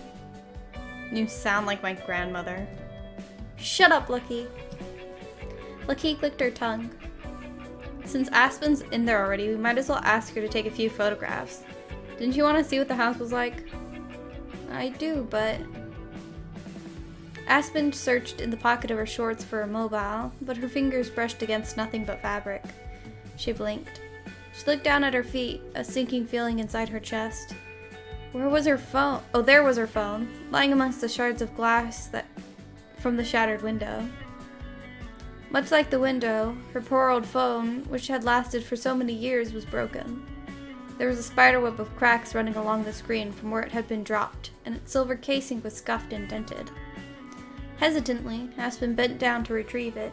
She tried to turn her phone on, her fingers slippery with blood, but nothing happened. It's dead. Your phone? It fell out of my pocket. I think I landed on it. Well, that's all we need. Good job, Pippa. Hey, how is it my fault? You're the one who pushed her, remember? I hope you're planning to reimburse Aspen. I mean, she is your friend. Don't be stupid. I can't afford to buy her a new phone. Guys, it's alright. It wasn't alright. Not really, but Aspen didn't like hearing them argue. Especially not over her. I'll just buy a cheap phone to replace it. Are you sure you don't mind? It's fine. I'm going to come back now. Aspen turned, ready to leave when she heard something. A voice. Are you going already? The voice was soft and distinctly feminine. There was something light and lilting about it, as though the speaker was half speaking, half singing. There was nothing inherently malicious about those words, but Aspen felt a shiver run up her spine all the same.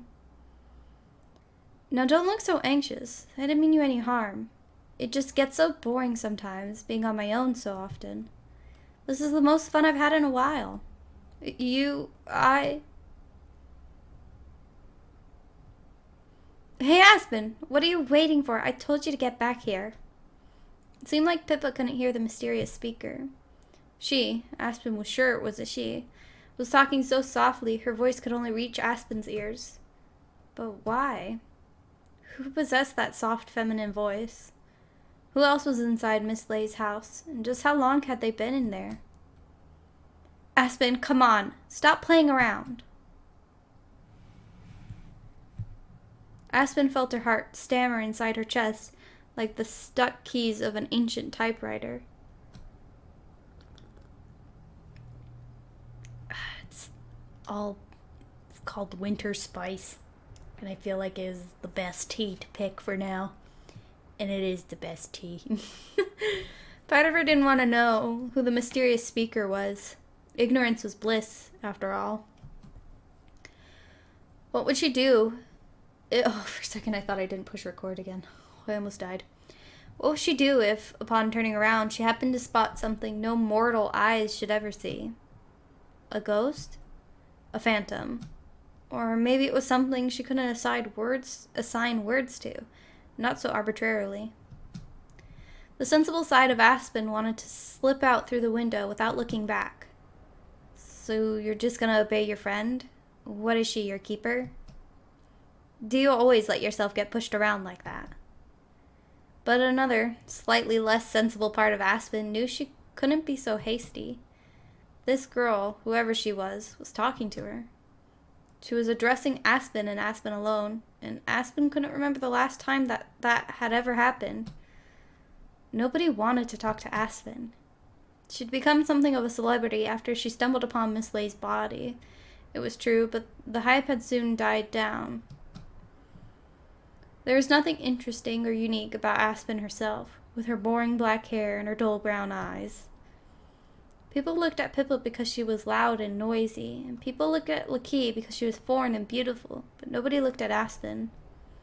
She was, and always had been, completely overshadowed. But not anymore. That was why Aspen turned around. And that was when she saw her. There was a girl, lingering in the doorframe like a shadow. She must have been watching Aspen for some time, tucked just out of sight. Their eyes met, and the mysterious girl smiled. Hello, it's nice to meet you. Aspen didn't reply. She could only gawp. Her eyes wide as the girl slipped out of her hiding place. With neat, nimble steps, just like a ballerina, the girl crossed the kitchen floor and took a seat atop Miss Leigh's worn-out washing machine. Achievement! Met by moonlight, go me! I did nothing! Do I have to click through this? I guess so. Okay. Aspen stared at her, insensible. Okay. Her brow furrowed. What are you doing? Taking a seat. I thought it would be a nice place to examine the view. What view? The girl giggled coyly and pointed towards Aspen, half her face still obscured by the shadows. Aspen felt color prickling her cheeks. She gestured towards herself, trembling. Me? Mm-hmm. The girl tilted her head to one side, amused. Now what are you staring at? Did I do something funny? Trembling, Aspen took a step back and bumped into the sink. My, you're a bit of a clumsy one, aren't you? Aspen didn't say anything. She couldn't. She was too busy looking at the girl, though perhaps looking wasn't the right word. She was too pedestrian, and this creature sitting on Miss Leigh's old, distinctly mundane washing machine deserved more respect than that. Appraising, then. Revering. Was that right? The girl had very long blonde hair, which fell around her shoulders in a shroud. Her clothes were also pale, and they seemed to float about her hanging legs, like the train of a bridal dress. Her eyes, framed by long, pale lashes, were watery blue. Though she was pretty, there was something disconcerting about her. Perhaps she was a little too perfect. Aspen wondered if she were to cross to the other side of the room and lay her fingers against the girl's cheeks, whether they would feel cold and hard like porcelain. Yes? What is it? Cat got your tongue? The girl's legs, hanging over the edge of the rusted old appliance, swung back and forth leisurely. Her shoes, which were black unlike the rest of her outfit, hung from the tips of her toes, revealing the white underside of her stockings. This was where she differed from a doll. She was far too attractive, even in the act of mere sitting, to look quiet and peaceful. You're looking at me like you've seen a ghost. Haven't I? Well, I wonder. The girl glanced around the derelict kitchen, a small smile playing about her lips. This is where they found her body, isn't it? Why? Aspen swallowed. She could feel her toes curling inside her trainers. She hadn't worn any socks. Pippa had been in too much of a hurry to chivvy? For sure chivvy, right? Her out of the house.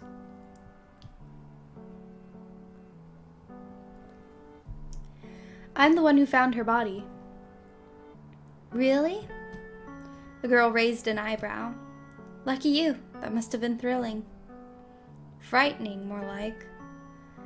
And yet, despite that, you still came back? I didn't really have a choice.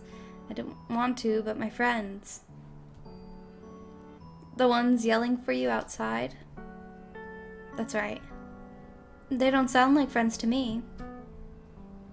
They're not that bad, really. I'm not so sure about that. I don't think I could forgive anyone if they forced me to come to a miserable place like this. Not even the Pope. But you're here all the same. That's because I wanted to come here. But why? Why not? I'm not the one who found the old woman's body. It doesn't really bother me, and it is interesting. Don't you think it's interesting? Personally, Aspen found the strange girl more interesting than Miss Leigh's home. She'd been there enough times when Miss Leigh was alive, and she had no desire to return now the old woman was dead.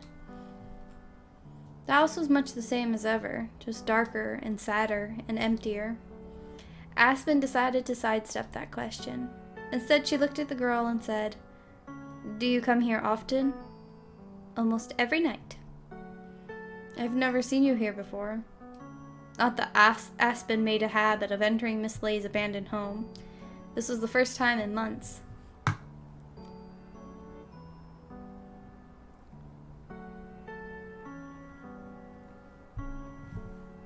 Ah, it's the right temperature now.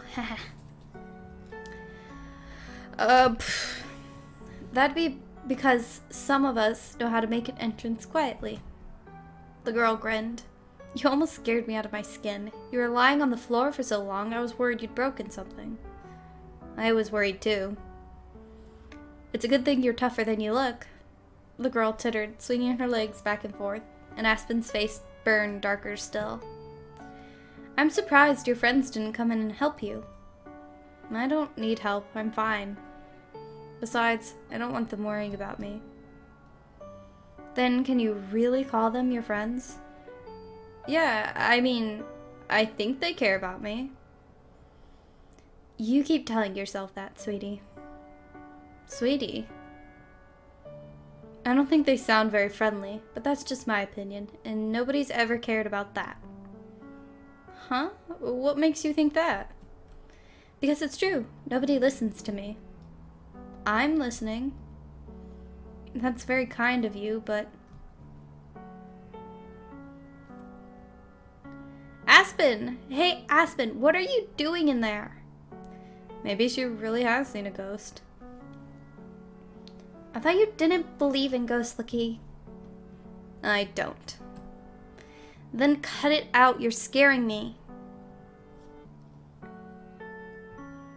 The girl sighed and shook her head. You think your so-called friends are calling for you? Right, you're right, but, I was wondering something. What? I wanted to know, what's your name? The girl's brow furrowed. You don't know? Should I? The girl opened her mouth, ready to respond, but at the last minute she seemed to think better of it. She closed her mouth, her lips pursed together, and frowned. Then, after a small pause,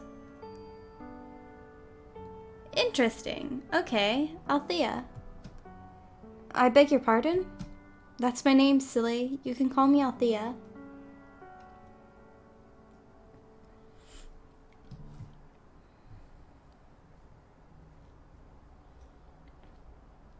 What in the world were you doing in there, Aspen? Pippa rounded on Aspen the moment they returned to Aspen's bedroom.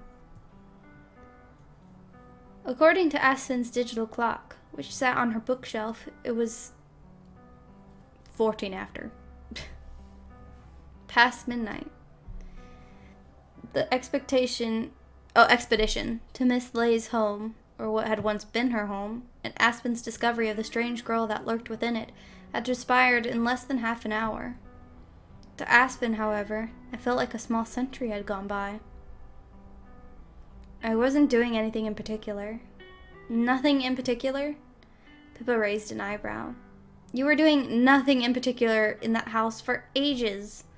You were in there for almost 10 minutes. Had it only been 10 minutes? Aspen had been sure she'd been inside Miss Leigh's home longer than that, but maybe that was because she'd been so entranced by the mystery girl, time had slowed to a crawl. 10 minutes isn't that long. Maybe not, but it felt like forever. Were you trying to make me feel guilty? I wasn't. And that was true. Aspen really hadn't wanted to make Pippa feel bad. She wasn't that vindictive. However, Althea's words continued to weigh in her mind, though Althea herself was gone. Can you really call them your friends? All of a sudden, the gross unfairness of the situation impressed itself with newfound clarity upon Aspen's mind. It really wasn't fair, she thought, that Pippa was scolding her like an unruly child, especially when she'd only gone into the stupid house because she'd been bullied into it. So what if she scared Pippa? Pippa deserved to be scared. Maybe it would teach her a lesson. Aspen drew in a breath, straightening her shoulders, then said with newfound confidence, You know what, Pippa? What, are you gonna apologize? No, I'm not, and I don't see why I should. If anybody should apologize, it's you.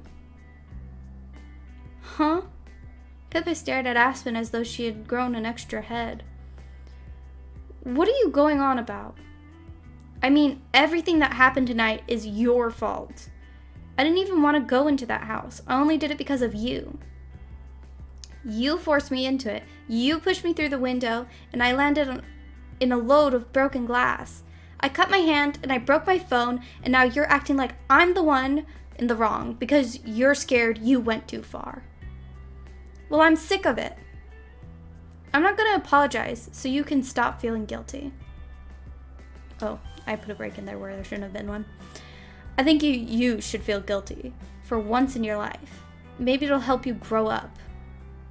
Besides, Aspen gave Pippa the best withering look she could manage. It wasn't particularly effective. Aspen hadn't trained herself in the art of disdain, unlike Lockie, but it was a respectable first attempt.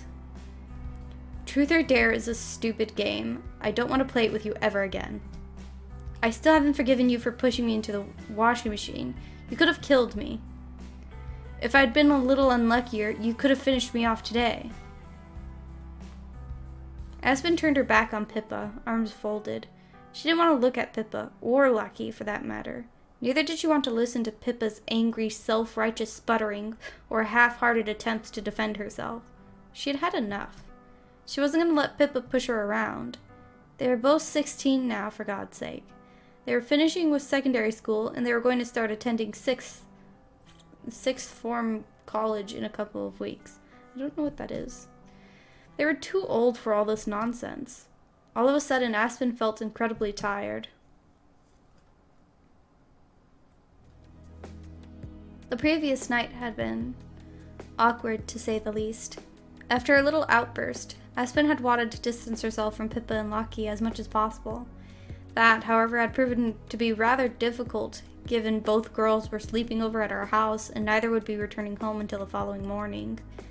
It had been too late for them to call their parents for lifts home, and much too dark to walk back. Taking a taxi had been a possibility, but Pippa had no money on her, and Lockie distrusted people who drove others around for a living. Left with no alternatives, the three girls had spent the night at Aspen's house, none of them talking to the other, all lost in their own respective silences. Aspen had been relieved when Pippa, her pink face flushed with embarrassment and anger, had stormed out of her bedroom and spent the night on the living room sofa. Lucky had opted to stay in Aspen's room, curled up on Pippa's old airbed. Lucky had opened her mouth and tried to speak on numerous occasions, but unable to swallow her pride, she swallowed her tongue instead. Lucky had never been very good at apologizing to others, even when she was in the wrong. She was so haughty, almost regal in her mannerisms, that Aspen sometimes wondered if she regarded herself above silly things like manners. Get out of here. After all, Lucky's older brother Kunal lived in Karnataka, and he'd been in a few movies. Lucky was related to a celebrity. At least that's what she always said. Aspen, who'd never seen any Indian films and didn't know what Lucky's older brother looked like, had to take her at face value. It had been a very long, awkward night where everybody thought a lot, but nobody dared to speak. Aspen had done more than enough speaking already, and look where that had landed her. Pippa was angry with her, and Lucky wasn't talking. She'd managed to alienate her two closest, and only, friends in the span of a single night. If they were unable to patch things up, Aspen thought, this could be the very last sleepover she ever had with her friends. But there was little sleep to be had beneath the roof of the Draper household that night. Draper. Duh. Oh well, Aspen had tried to console herself. She was too old for sleepovers anyway. Besides, she'd been well within her rights to scold Pippa. Pippa deserved it. She'd had it coming for a long, long while. Unfortunately, Pippa could be incredibly vindictive towards those she considered her enemies. She could even be vindictive towards her so-called friends.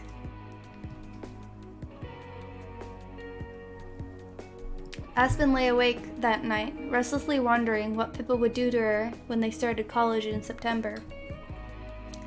Would she be the target of stray spheres of solder and spiked volleyballs. Aspen hadn't signed up for Workwood or PE, but Pippa's spitefulness knew no bounds. She wouldn't put it past her. When the following day dawned, Aspen felt nothing less than relief.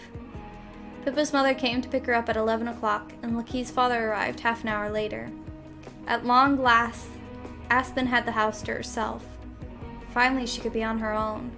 But there was nothing she particularly wanted to do. She'd stayed awake most of the night, and now she didn't have any energy. Bone tired from yesterday's excitement, if it could be called that, Aspen lay down on her bed beneath her purple covers decorated with stars and moons. Then she fell fast asleep. When Aspen finally awoke, it was to the sound of the phone in the downstairs hallway. Though the noise was muffled and far away, it was shrill enough to make Aspen's head hurt. She felt like her skull was full of rocks, and the mere action of forcing herself out of bed was a huge chore. For some reason, her body felt horribly awkward and lethargic. Just what time was it anyway? Blearily, she looked at the clock on her shelf, to learn it was almost 7 in the evening. How had it gotten so late? While Aspen pondered this, her alarm clock, blinking in the darkness, the phone downstairs continued to ring. Aspen yawned, tears beading in the corners of her eyes, and brushed a few loose strands of hair behind her ear. Even this felt like more trouble than it was worth, and she wanted nothing more than to lie back in bed. As Aspen sat there, drifting between the border of sleep and wakefulness, the phone downstairs gave one last final ring.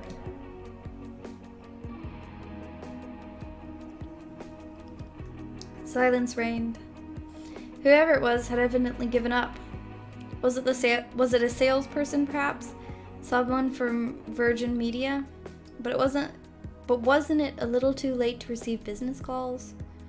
Oh well. Aspen wasn't going to trouble herself with it. Evidently, it wasn't very important. Aspen forced herself out of bed, stretching, and ran her fingers through her unbrushed hair, which must have looked like a mess. Then she exited her room and padded down to the kitchen. She hauled a ready-made shepherd's pie out of the freezer. According to the sticker on the package, it was one of Sainsbury's finest and had just pierced the plastic film on the lid when the phone started to beep again. So it wasn't a salesman.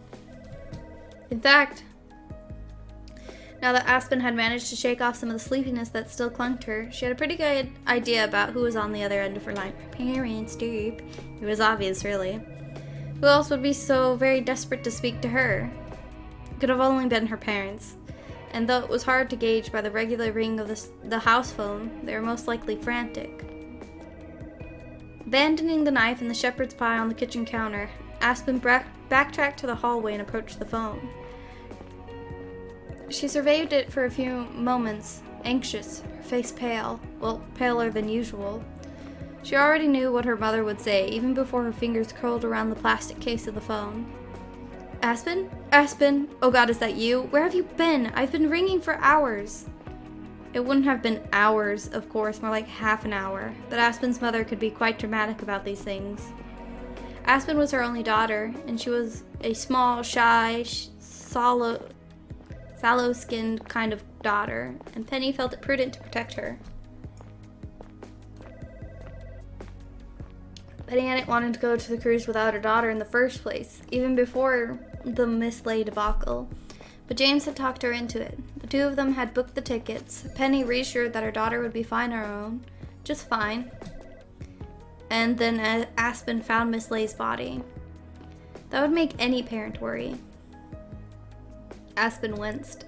It wasn't as though she disliked her mother. In fact, it was quite the opposite, but she did find her fussing a little extravagant.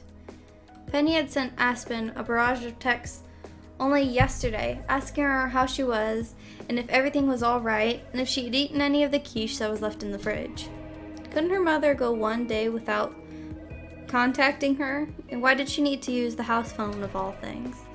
Aspen didn't know how much phone calls from the sun-kissed Mediterranean to the dreary, drizzled UK cost, but she didn't need to. She was sure her mother was spending a small fortune.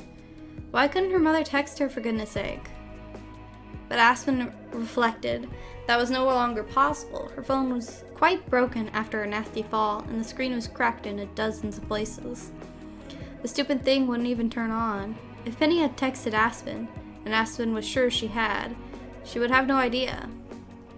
Just how many texts had her mother sent into the void, doomed to be unread? Aspen didn't want to think about it. She didn't have to. She knew, the moment she picked up the phone, her mother would tell her. Aspen? Oh, Aspen! Penny's voice, a touch distorted by static, emerged from the speakers, every bit as panicked as her daughter had feared. Aspen, is that you? If Aspen had been a sassier sort of teenager, like the ones in Skins, she probably would have raised an eyebrow and asked, "Who do you think it is?" Aspen, however, didn't have a sassy bone in her body. Instead, she bowed her head demurely, took a seat on the bottommost stair step like a naughty child, and said, "Yeah, it's me, Mum." "Well, thank goodness." Penny exhaled deeply, her relief so palpable Aspen swore she could feel her fringe ruffling. "Do you know how many texts I've sent you today, you dozy girl? Didn't you check your phone?" No. 12 texts. I sent 12 and you didn't reply to any of them. Why didn't you let me know you were all right? I was worried sick. I had a few problems." "Problems? What do you mean?" Penny's voice rose in volume until it was so shrill it reminded Aspen of a little of a boiling tea kettle. "What happened? Pippa didn't make you play any of her stupid games, did she? I hope you didn't hurt yourself." "Oh, no, I'm not hurt. Not that hurt, at least." Aspen's palms were still grazed from her fall yesterday, and she had a bruise on her knee, but she didn't tell her mother that. Ignorance was bliss, as they said. "Well, that's one less thing to worry about." "See, what did I tell you, Penny?" Aspen could hear her father's voice in the background, a touch muffled by the still audibly self-satisfied. James fancied himself a practical man, and he was forever reassuring his wife whenever she was struck with one of her silly fancies. Silly fancies. I don't know what that was. Our Aspen can look after herself. "I never said she couldn't, James. I just worry about her, that's all.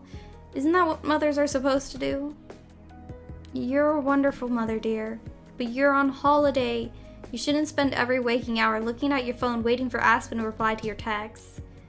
"Don't be ridiculous. I can't take a break from being Aspen's mother, even if we are on a holiday. And I'm still wondering about that, Aspen dear. Why didn't you reply to any of my messages?" "It's just, my phone." "Yes? What about it?" Penny's voice was sharp and harsh and suddenly suspicious. "It wasn't that silly Pippa girl, was it? She didn't do anything to your phone, did she?" "Why would Pippa do anything to Aspen's phone? She's Aspen's friend, isn't she?" "They might be friends, but that didn't stop Pippa shoving our daughter into a washing machine. That was years and years ago. I'm sure Pippa's grown up since then." "I wouldn't be too sure."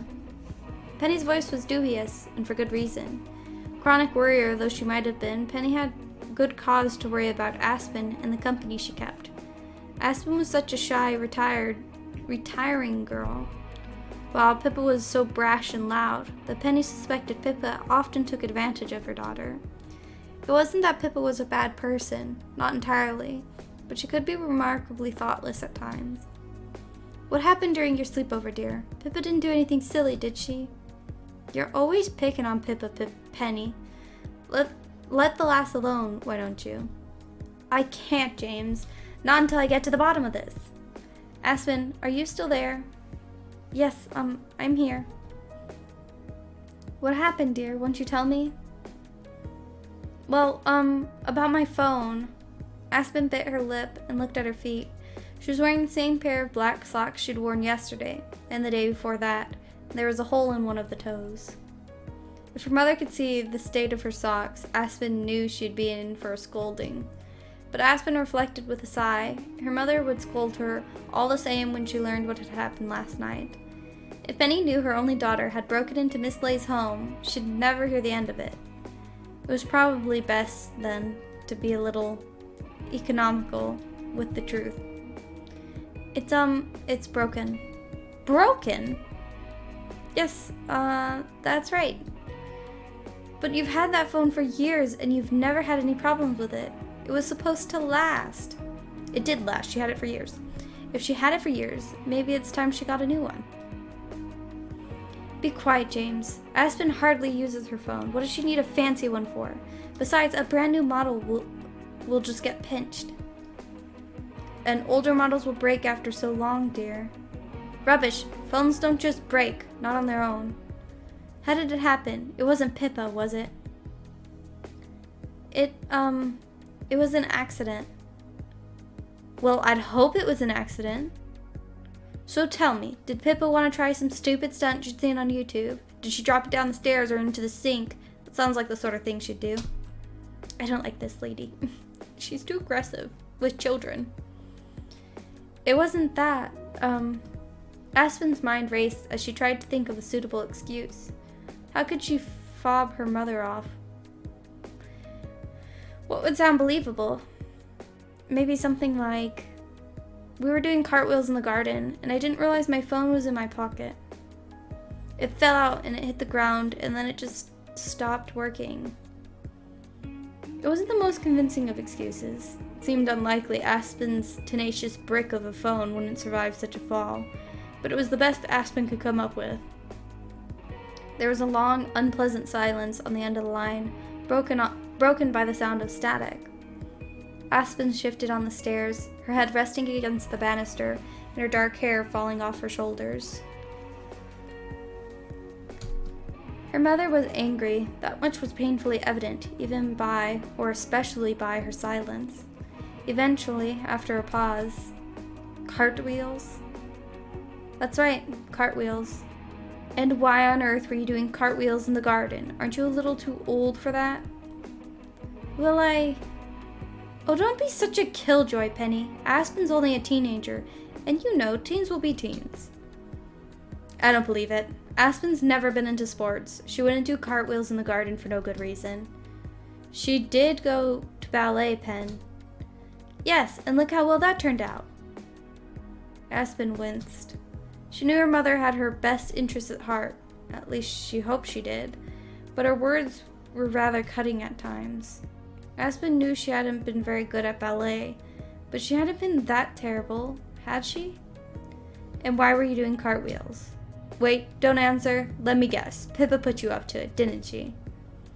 It was a dare? A dare. Of course it was. There was another heavy sigh at the end of the line. Good grief. This is like the Charlotte situation all over again. Charlotte?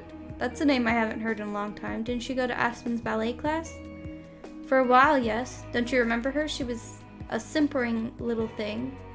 I think she fancied herself the next Shirley Temple. At least her mother certainly did. I'm glad to be shot of her, but Pippa might be even worse than she was.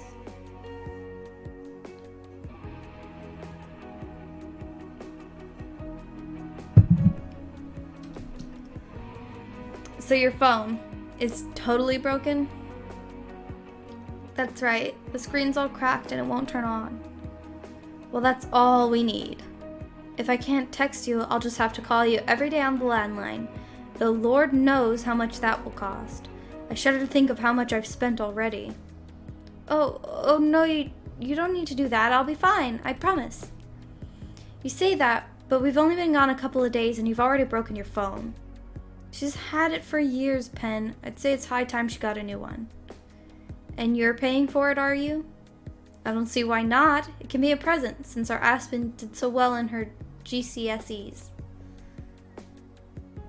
We already bought her a present. We got her that laptop, remember? Well, what's another present for our favorite daughter? She did get straight A's. I got a B in French. French doesn't count. You don't want to go to France, do you? Not really. Aspen could barely navigate the streets of Scarborough, and she'd lived there her whole life. She didn't fancy her chances any farther afield than Philly. Well, there you go. You did well in all subjects that matter. That's why we're going to buy you a shiny new phone when we get back from holiday. What do you think about that, Thank you, Dad. I appreciate it. That's the spirit, and don't sound so down. Chin up, chicken. Right. I'll do my best. Make sure you don't let Pippa goad you into playing any more silly games while we're gone. You're too old to monkey around. Oh, I don't think that'll be a problem. Pippa probably won't come over anymore. Why not? I thought Pippa was your best friend. We are, or were rather, but... Aspen sighed. We had a bit of an argument. You argued with Pippa? But you never argue with anybody, Aspen. Aspen frowned, cradling the phone against her ear. So it seemed even her own father thought she was a complete pushover. That was a little disheartening. I don't usually, but she annoyed me. Well, I'm sure you'll patch things up in the end. I always fell out with my friends when I was your age. It's part of growing up. I don't know. Pippa can be pretty stubborn. I'm scared she'll stay mad at me, like he too. I don't know what to do. You fell out with Lakia as well, but she's always struck me as a sensible girl. I know, but I said some mean things to Pippa, and Lakia took her side. Aspen winced. She knew even as she said it how childish she sounded, talking about sides like a little kid in the playground. She wasn't 6, she was 16, almost 17, virtually an adult. But she never felt smaller and sadder and more alone. Oh, Aspen. Her mother sighed, perhaps in sympathy with her, I'm gonna say blogger daughter.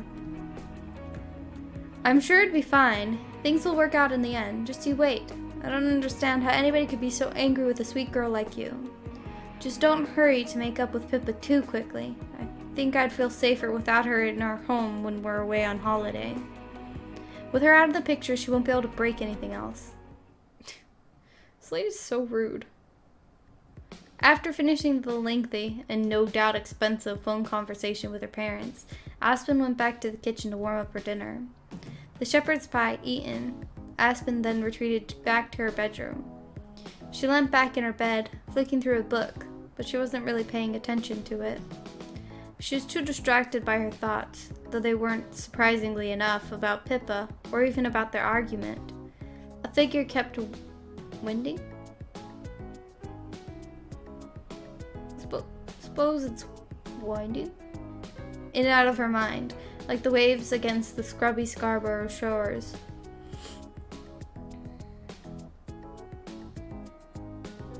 The figure was dressed in white, had long flowy hair, and stepped nimbly through the fog of Aspen's scattered thoughts like a deer. It was the girl she'd met yesterday, Althea. Aspen hadn't told her parents about Althea because she'd have to confess to breaking into Miss Leigh's home.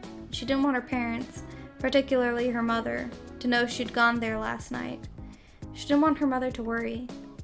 But though Aspen hadn't spoke about Althea, that didn't stop her from thinking about her. In fact, it made her think about Althea all the more, until her mind became so entangled with thoughts about the mysterious girl she thought it might burst. Just who was she? Something about her seemed somewhat familiar, but Aspen was sure she had never met anyone called Althea before. Just making sure they're straight.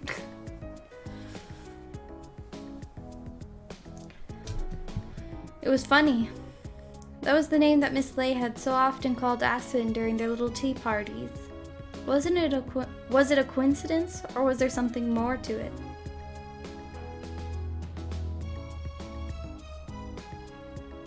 How ridiculous. That was what Aspen told herself with a shake of her head, but she still continued to wonder. Would Althea be at Miss Leigh's home again?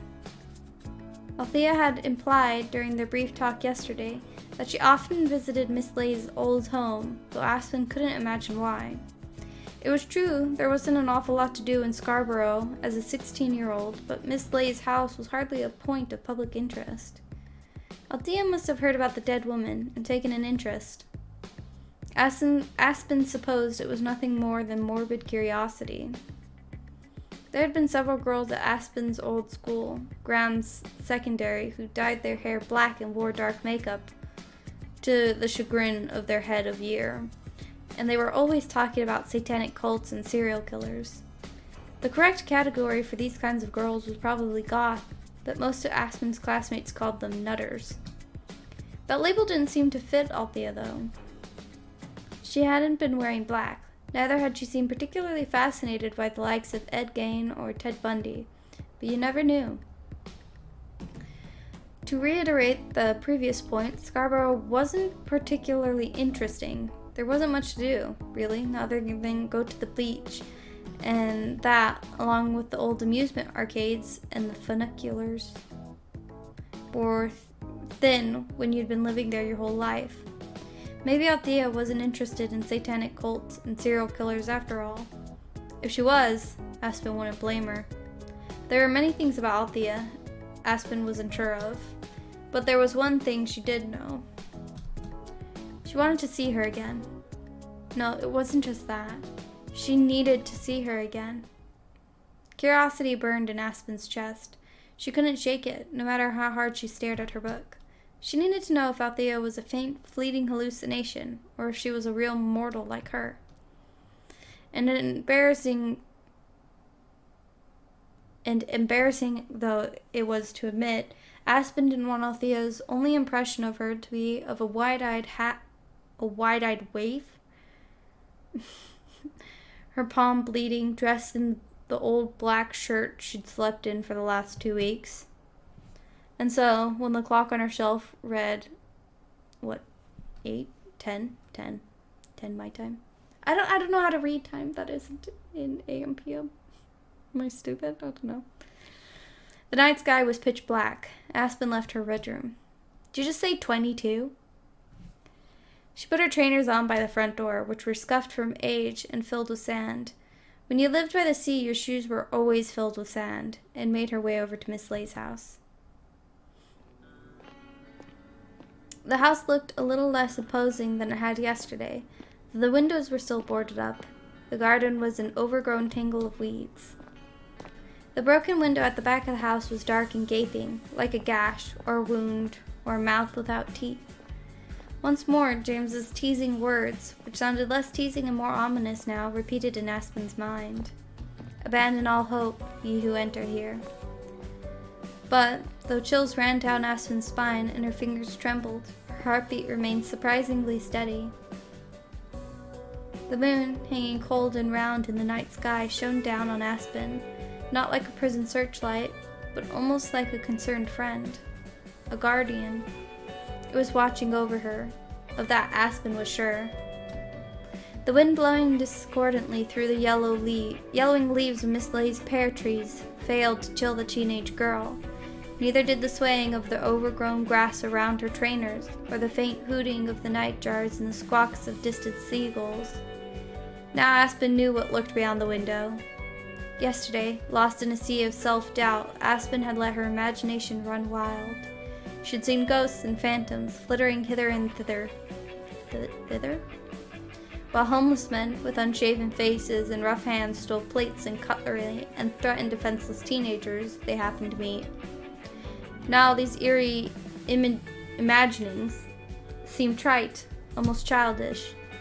When Aspen thought of Miss Leigh's home, her mind invariably turned to Althea.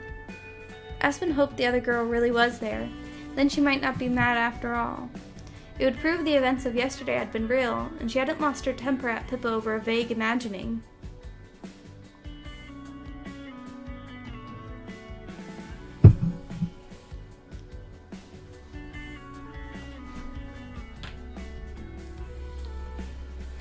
Okay. Or maybe it would prove nothing, save for the fact that Aspen's hallucinations were more persistent than she thought. Either way, Aspen had to know. Was Althea there? There was only one way to find out. Aspen crossed the scrubby lawn, the dead and dying grass choked with dandelions, and reached the empty window. She set her fingers against the frame. Carefully, Aspen lifted herself up. She rested her feet against the wooden windowsill, which felt alarmingly soft beneath the crouching bulk of her body. Maybe the wood was starting to rot. Could it be water damage? But no, time seemed like the more likely culprit. The whole house and the garden that surrounded it was falling into a state of disrepair. It had always been a bit rough around the edges, even when Miss Leigh had been alive. But now she was dead.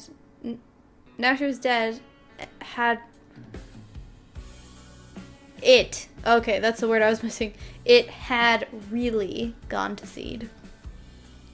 Perhaps the house, like its owner, had given up. That thought made Aspen shiver. The wind caressed her back as though urging her onward. You've come this far. You can't give up now. So she moved her leg, sliding it from the sill and into the waiting darkness.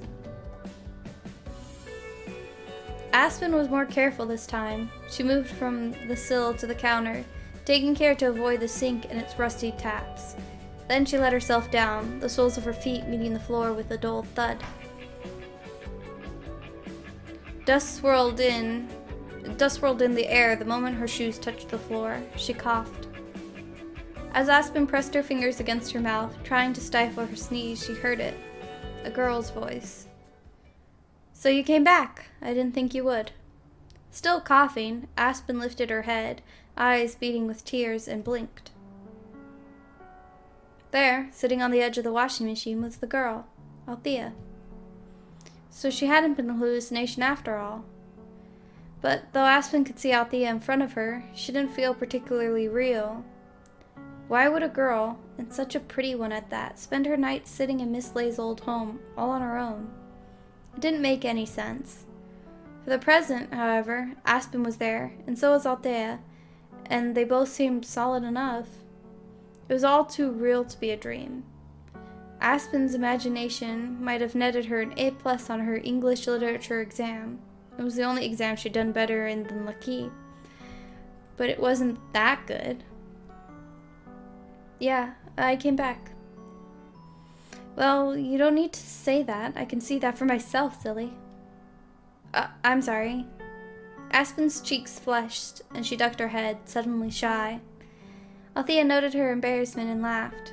Her laughter seemed to cut through the eerie, stale air of Miss Leigh's old boarded-up home. It was light and refreshing, like a spring breeze. Do you mind that I'm here? No, why should I? I just thought, you were here first. Maybe I'm intruding or something. Silly. Althea shook her head. I don't have any right to kick you out. This isn't my house. I'm just a guest. You can stop by as often as you like. But don't you come here to be alone? Not really. I'm alone most of the time already. This is just a different sort of aloneness than usual. Althea's voice was light enough, but there was a strange undercurrent to it that made Aspen pause. Do you come to this house often? Almost every night. And how long have you been doing that? I'm not sure. I wasn't keeping count. A while. Why? Althea inclined her head, letting her legs swing back and forth in the air like pendulums. She was dressed almost entirely in white, just as she had been yesterday. Her legs were encased in sheer white stockings, and she was wearing the same demure black flats that looked like ballet slippers. They didn't seem like the most practical footwear for breaking and entering. Then again, Althea didn't seem like the kind of person who cared about being practical. You're asking a lot of questions. You don't fancy yourself some sort of detective, do you? Her eyes shone like fireflies. Hey, are you going to arrest me? No, I was wondering, don't your parents mind that you keep coming here? I mean, it's so late, and it's not exactly safe. Oh, them. Althea snorted. Don't worry about them. They sure as hell don't worry about me. I'm sure they'd be upset if they knew what you were doing. Oh, you're sure, are you? Althea's voice, which had been so light and inoffensive before, took a steely edge. She leant forwards, her eyes flashing in the gloom. They no longer looked like fireflies, but will-o-wisps. I'm sorry if this sounds rude, Aspen, but you don't know the first thing about my family. How do you know how they feel about me? I'm sorry. You should be. Don't lecture me about things you don't understand. My parents don't care about anything other than themselves. That's just the way they are. They don't even know that I exist half the time. They never, ever talk to me. Well, I'm glad. I don't want to talk to them anyway. They're so boring and miserable. It makes me feel sick. Althea's words fell from her lips in a frenzied, almost excited tumble. But when she saw Aspen shrinking away from her, face pale, she paused. Not that it's your fault, I guess. I'm sorry for being short with you. Oh, no, it's fine. And now you're acting all worried about me. To be honest, I'm surprised you're not more worried about yourself. What do you mean? Aren't you scared of being in this old house with a weird, creepy girl like me? I'm not scared. You don't sound too sure. I'm not sure about most things, but I knew that I wanted to come back here. Why is that? You didn't sound too keen about coming here last time. I thought your friends had bullied you into it. Althea placed her fingers around her eyes like binoculars and glanced left and right about the dusty, dirty kitchen. They're not waiting outside for you like last time, are they? No, they're not. They both went back home. Oh, I see. Althea, perhaps noting the faint crinkle in Aspen's brow, leaned forward once more. You didn't get into a fight, did you? How did you know? Please, you're not exactly hard to read. Aspen thought it would be quite hard to read in Miss Leigh's kitchen, faces or otherwise. It was so very dark, and the dim light afforded by the moon's rays hardly helped. Maybe Althea was used to the dark. She must have eaten a lot of carrots as a young girl. That, or she'd come to this house so often she could pick out the smaller details others might have missed. Well, if you really want to know, I said some things to Pippa and she got in a huff, and we didn't talk at all last night, though she was supposed to be staying over. It was really awkward and uncomfortable. I kind of wish I kept my mouth shut. So you regret it? I'm not sure. I wanted to say those things to her for a long time, but I never had the courage. Maybe I'm happy I finally got to give her a piece of my mind. Good on you, then. What made you do it, though? I didn't think you were the confrontational type. I'm not really, but after talking to you, well...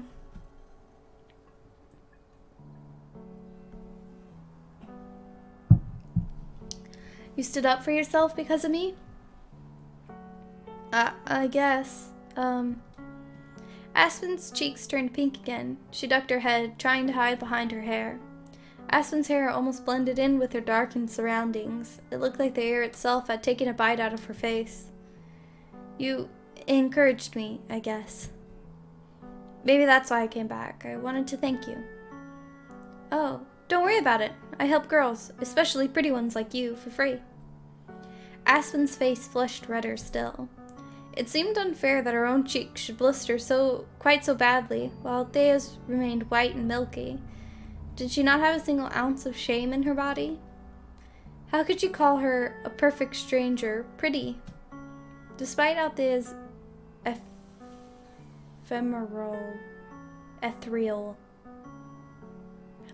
Yep, definitely heard that before. Sorry. Ethereal looks. She must have had nerves of steel. Was that how she was able to sit... Small yawn. In a dead woman's kitchen, legs swinging, utterly unaffected for hours on end? I am a little worried, though. It's gonna be difficult when college starts up. I'm taking some of the same subjects as Pippa, and we won't be able to avoid seeing each other. I'm no good at making new friends. I told my parents about it. but they said it would be fine. Fine. Oh my god, why do I keep adding letters? My dad seems to think I'll be able to patch things up with Pippa in a few days, but he doesn't know her like I do. He doesn't know how stubborn she is. If she has a grudge against somebody, she doesn't forgive them. Not that easily. Even if that person used to be her friend. I see.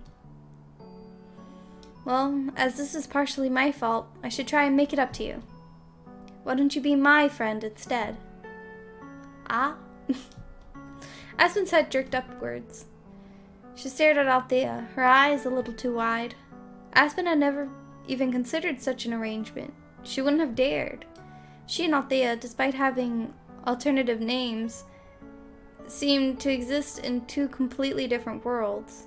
It didn't make sense that such an intriguing girl would want to be seen dead with somebody as mundane as her, let alone be her friend.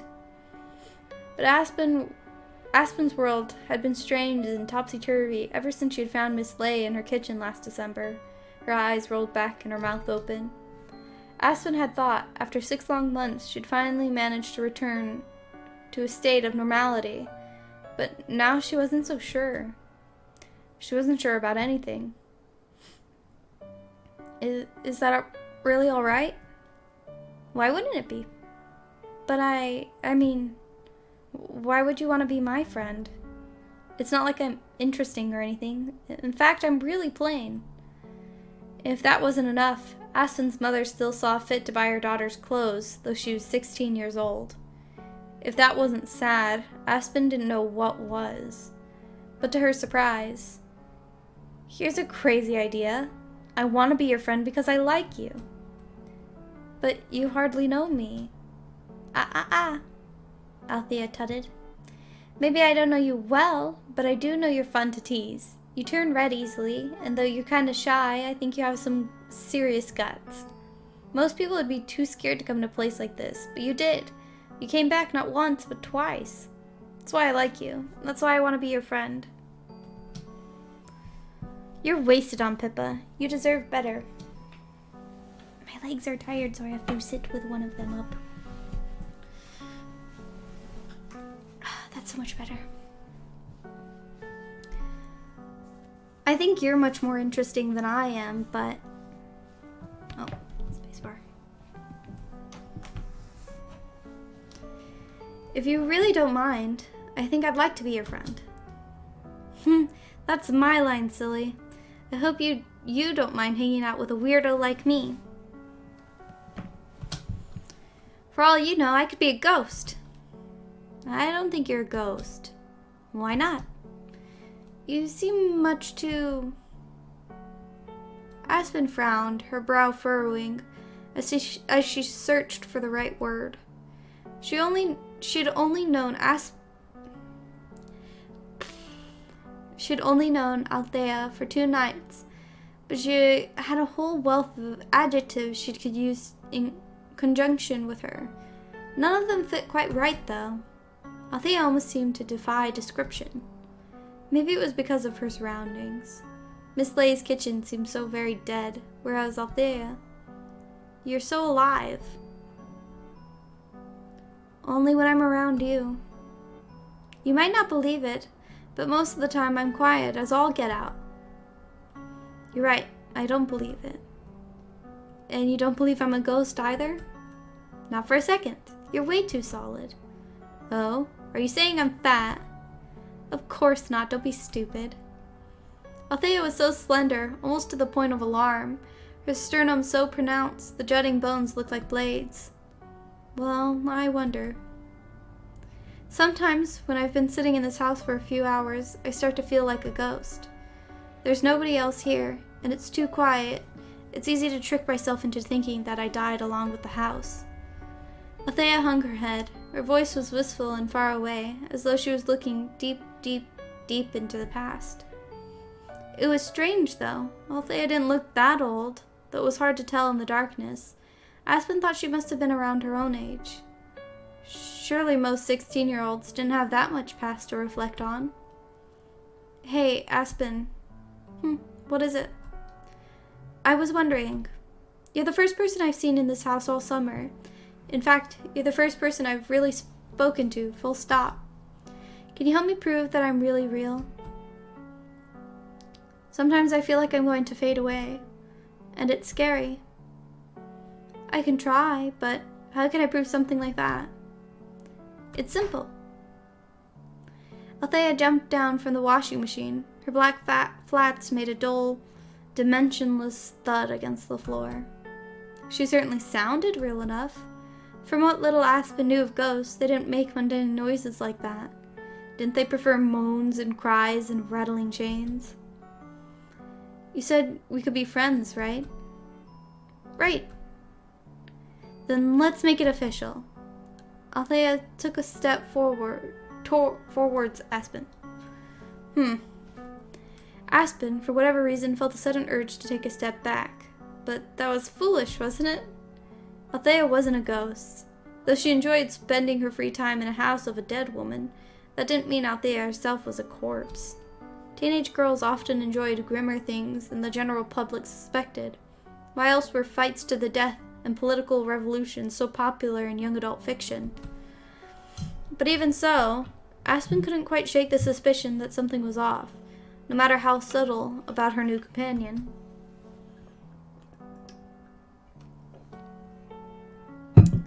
Here. Althea extended her left hand, her little finger poised. Her nails were pale pink, like the inside of a conch shell, tipped with neatly trimmed lines of pale white. They were very pretty. Were they the fingers of a ghost? Aspen looked at her hands, which seemed clumsy in comparison, and frowned. What's this for? You don't know? Althea rolled her eyes. It's a pinky promise. Pinky promise? Isn't that for children? We're only teenagers. Technically, we're still children. I guess you have a point. Aspen knew she was the last person to complain about infantile rites or rituals. I burped. She'd only returned to Miss Leigh's home because of a game of truth or dare, and no matter what Pippa said, it didn't get much more childish than that. So we link fingers? That's right. If I'm a ghost, your fingers will go right through me. But if I'm real, I should feel soft and warm. All right, Aspen cleared her throat. Let's try it. Yay! I haven't done this since I was a kid. Thanks for going along with this. Slowly, in the most unnatural silence of Miss Leigh's old kitchen, the two girls brought their fingers together. For a few moments before they touched, Aspen was seized with a sudden sick thought. What if her fingers really did shear through Althea's palm? What if Althea really was a ghost? Or worse, a figment of her imagination? Was it possible she had simply invented this mysterious girl out of loneliness because she'd always found Pippa hard work and her parents were gone and summer holidays were almost over and she'd have to go to college soon? But to Aspen's immense relief,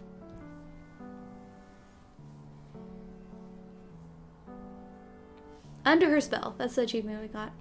Oh boy. I don't remember what this is about, but I feel like it's turning grim. Her little finger, sporting far choppier nails than Althea's, found the other girl's as it hovered in the air. Their fingers entwined together. Althea remained reassuringly solid, even as the two girls shook their fingers together, forming a playground pact. A vow. Althea didn't disappear. When seen from close quarters, she looked even more real than ever. Aspen could see the dimples in Althea's cheeks, the shadows beneath her eyes, and the individual strands of blonde hair that cascaded down about her shoulders. Aspen realized more clearly than before just how pretty the other girl was. No, she wasn't just pretty, she was beautiful. Well, Aspen drew her finger away. All of a sudden, her throat felt dry. I think you feel pretty real to me. To you, maybe. But can one ever really trust their own senses? How spooky. The world really is full of mysteries. Althea turned a neat 360 degrees on the tip of her black flat, her skirt fluttering like the head of a lily. Well, at least I feel a little bit better. Thank you, Aspen. It's no problem. When are you gonna go home? I don't have a home. At least, not one I'd like to go back to anytime soon. If you think it's dead around here, it's even more depressing back there. Then, when are you gonna leave this place? Whenever I feel like it. Althea shrugged carelessly. It depends on my mood. Sometimes I hang around this old dump for a few minutes. Sometimes I stay for hours. Hours? Aspen stared.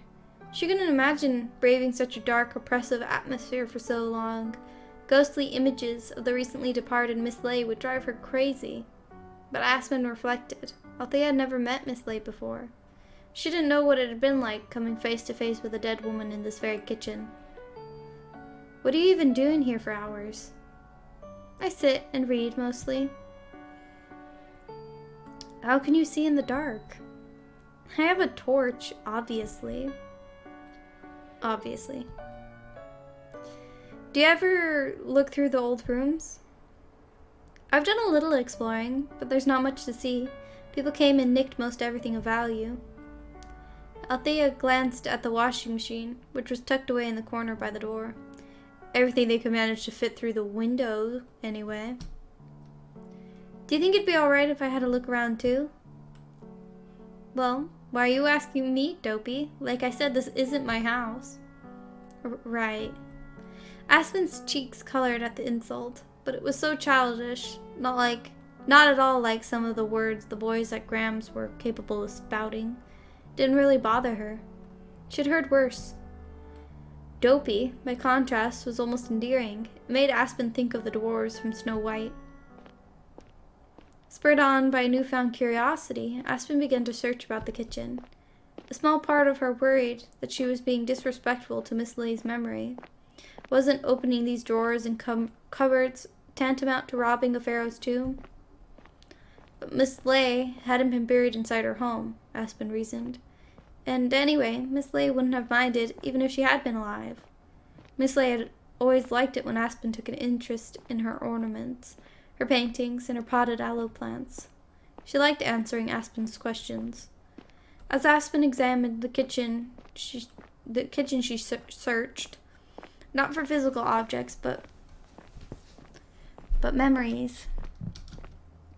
She could remember, if not fondly, then with faint nostalgia, Miss Leigh's rose-patterned plates, her faux silver cutlery, her china mugs decorated with pictures of kittens that they'd taken tea out of every Sunday.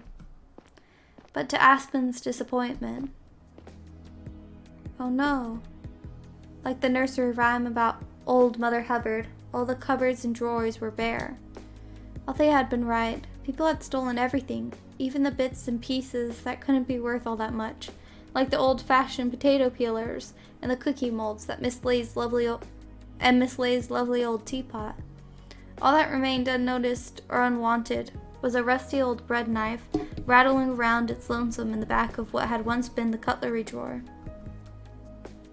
Everything's gone. I told you so. Even the plates are gone. Miss Leigh really loved those plates. They were a wedding present when she got married to her husband. They were from her mother-in-law. Well, I can't imagine either of them will be missing those plates much now. The casual, offhand way Althea spoke bothered Aspen, though she wasn't sure why. She was being silly, Aspen told herself, attaching so much value to the plates she'd eaten pink wafer biscuits from. She never even liked attending Miss Leigh's little tea parties, and the house had always smelt of mints. Why was she feeling so defensive? It looks like they've left this bad boy behind, though. Althea reached into the sacked cutlery drawer and extracted the rusty old bread knife. Aspen eyed her anxiously. You should be careful with that thing. Don't be daft. It's so old I doubt it can cut through butter. That'll be why nobody pinched it. A shaft of moonlight spilled through the gap-toothed window. It caught on the side of the blade, so it shimmered. You know, Althea looked at Aspen, her eyes narrowed. I don't have any fingerprints.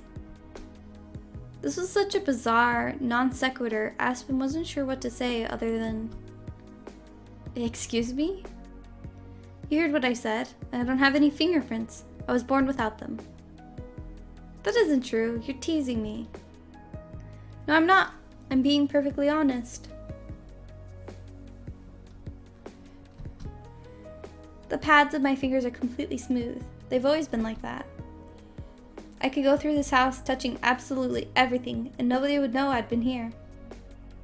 Althea's grip about the knife tightened. She squeezed it so hard her knuckles turned white. I could stab you with this knife right now, and the police would never know I'd touched it.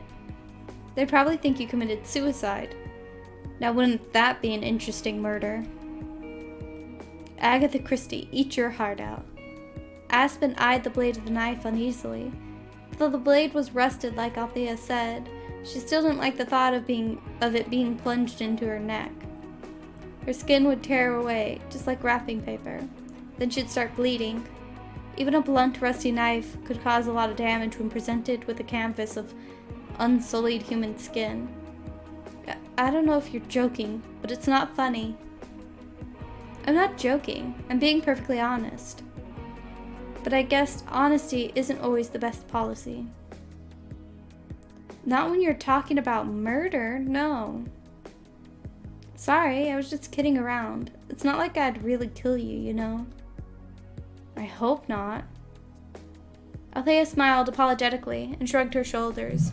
She set the knife back down in its drawer, giving the blade an almost reverent caress, and shut it back away in the dark.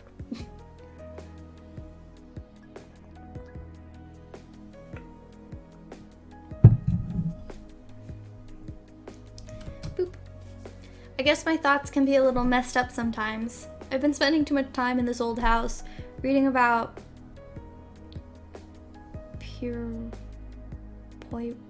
Yep, okay. And Miss Marple. Aspen frowned. You read detective fiction? Aspen's father was rather fond of Agatha Christie. The shelves back at home were crammed with dozens upon dozens of slim paperback novels rescued from charity stores. Penny was always getting on about James to sell some of those old books off. She said they didn't have enough space.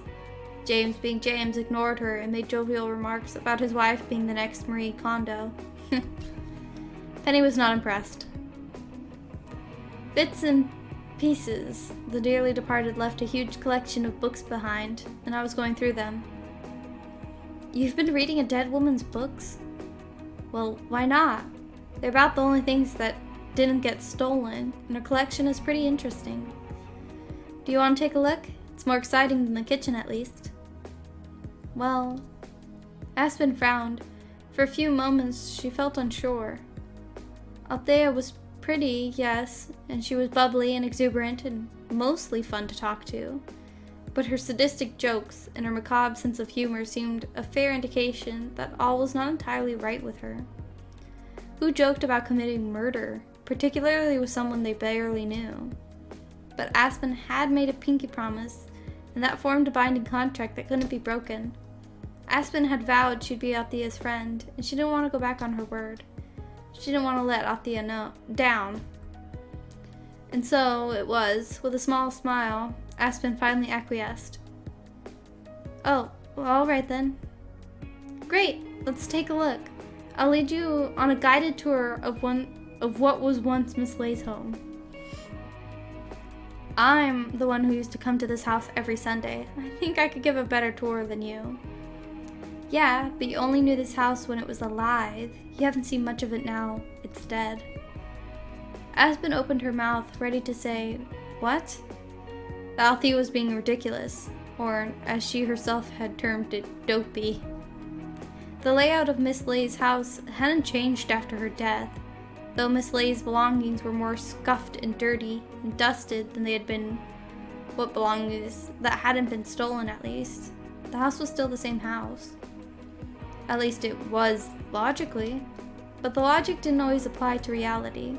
There was something subtly wrong about Miss Leigh's home. Now Miss Leigh no longer lived there. It didn't smell of mints and musky lavender perfume. Instead, it smelled of decay.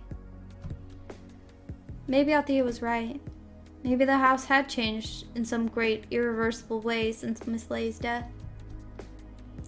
Now it wasn't just an empty structure without an owner, divorced from other neat square homes on Paradise Road. A faint, tremulous entity filled with nothing but memories. Alright then, I'll follow you. Good girl, I knew you'd see it my way. Now let me get my torch. Althea turned back to the washing machine. Aspen noted, for the first time, a white tote bag resting upon the old appliance, which must have belonged to Althea. It matched her outfit. Aspen wondered what was inside the bag, other than the torch. A mobile phone, house keys, her wallet. Somehow those articles all seemed too mundane. Such personal effects didn't suit the girl in white, with her insatiable love for theatrics and drama. Alright, here we are. Althea extricated the torch from the bag and turned it on. A small circle of orange light emitted from the head of the torch. So, my lovely assistant, shall we get going? Right. And I find this a good place to stop again. I have to go to potty and maybe make more tea and maybe not come back at all. I'm kind of tired. Thank you everybody for coming out and playing with me. I had a ton of fun and I'll see you all next time. Bye! Okay, real quick, I decided not to come back. I'm too tired. The game is supposed to be 3 to 4 hours long. Because I'm reading out loud, it takes longer, so there will be 2 parts and they'll be about the same length, so come back and see that in a couple of days. I don't know when exactly, but soon. So, stick around. Thanks, so come on.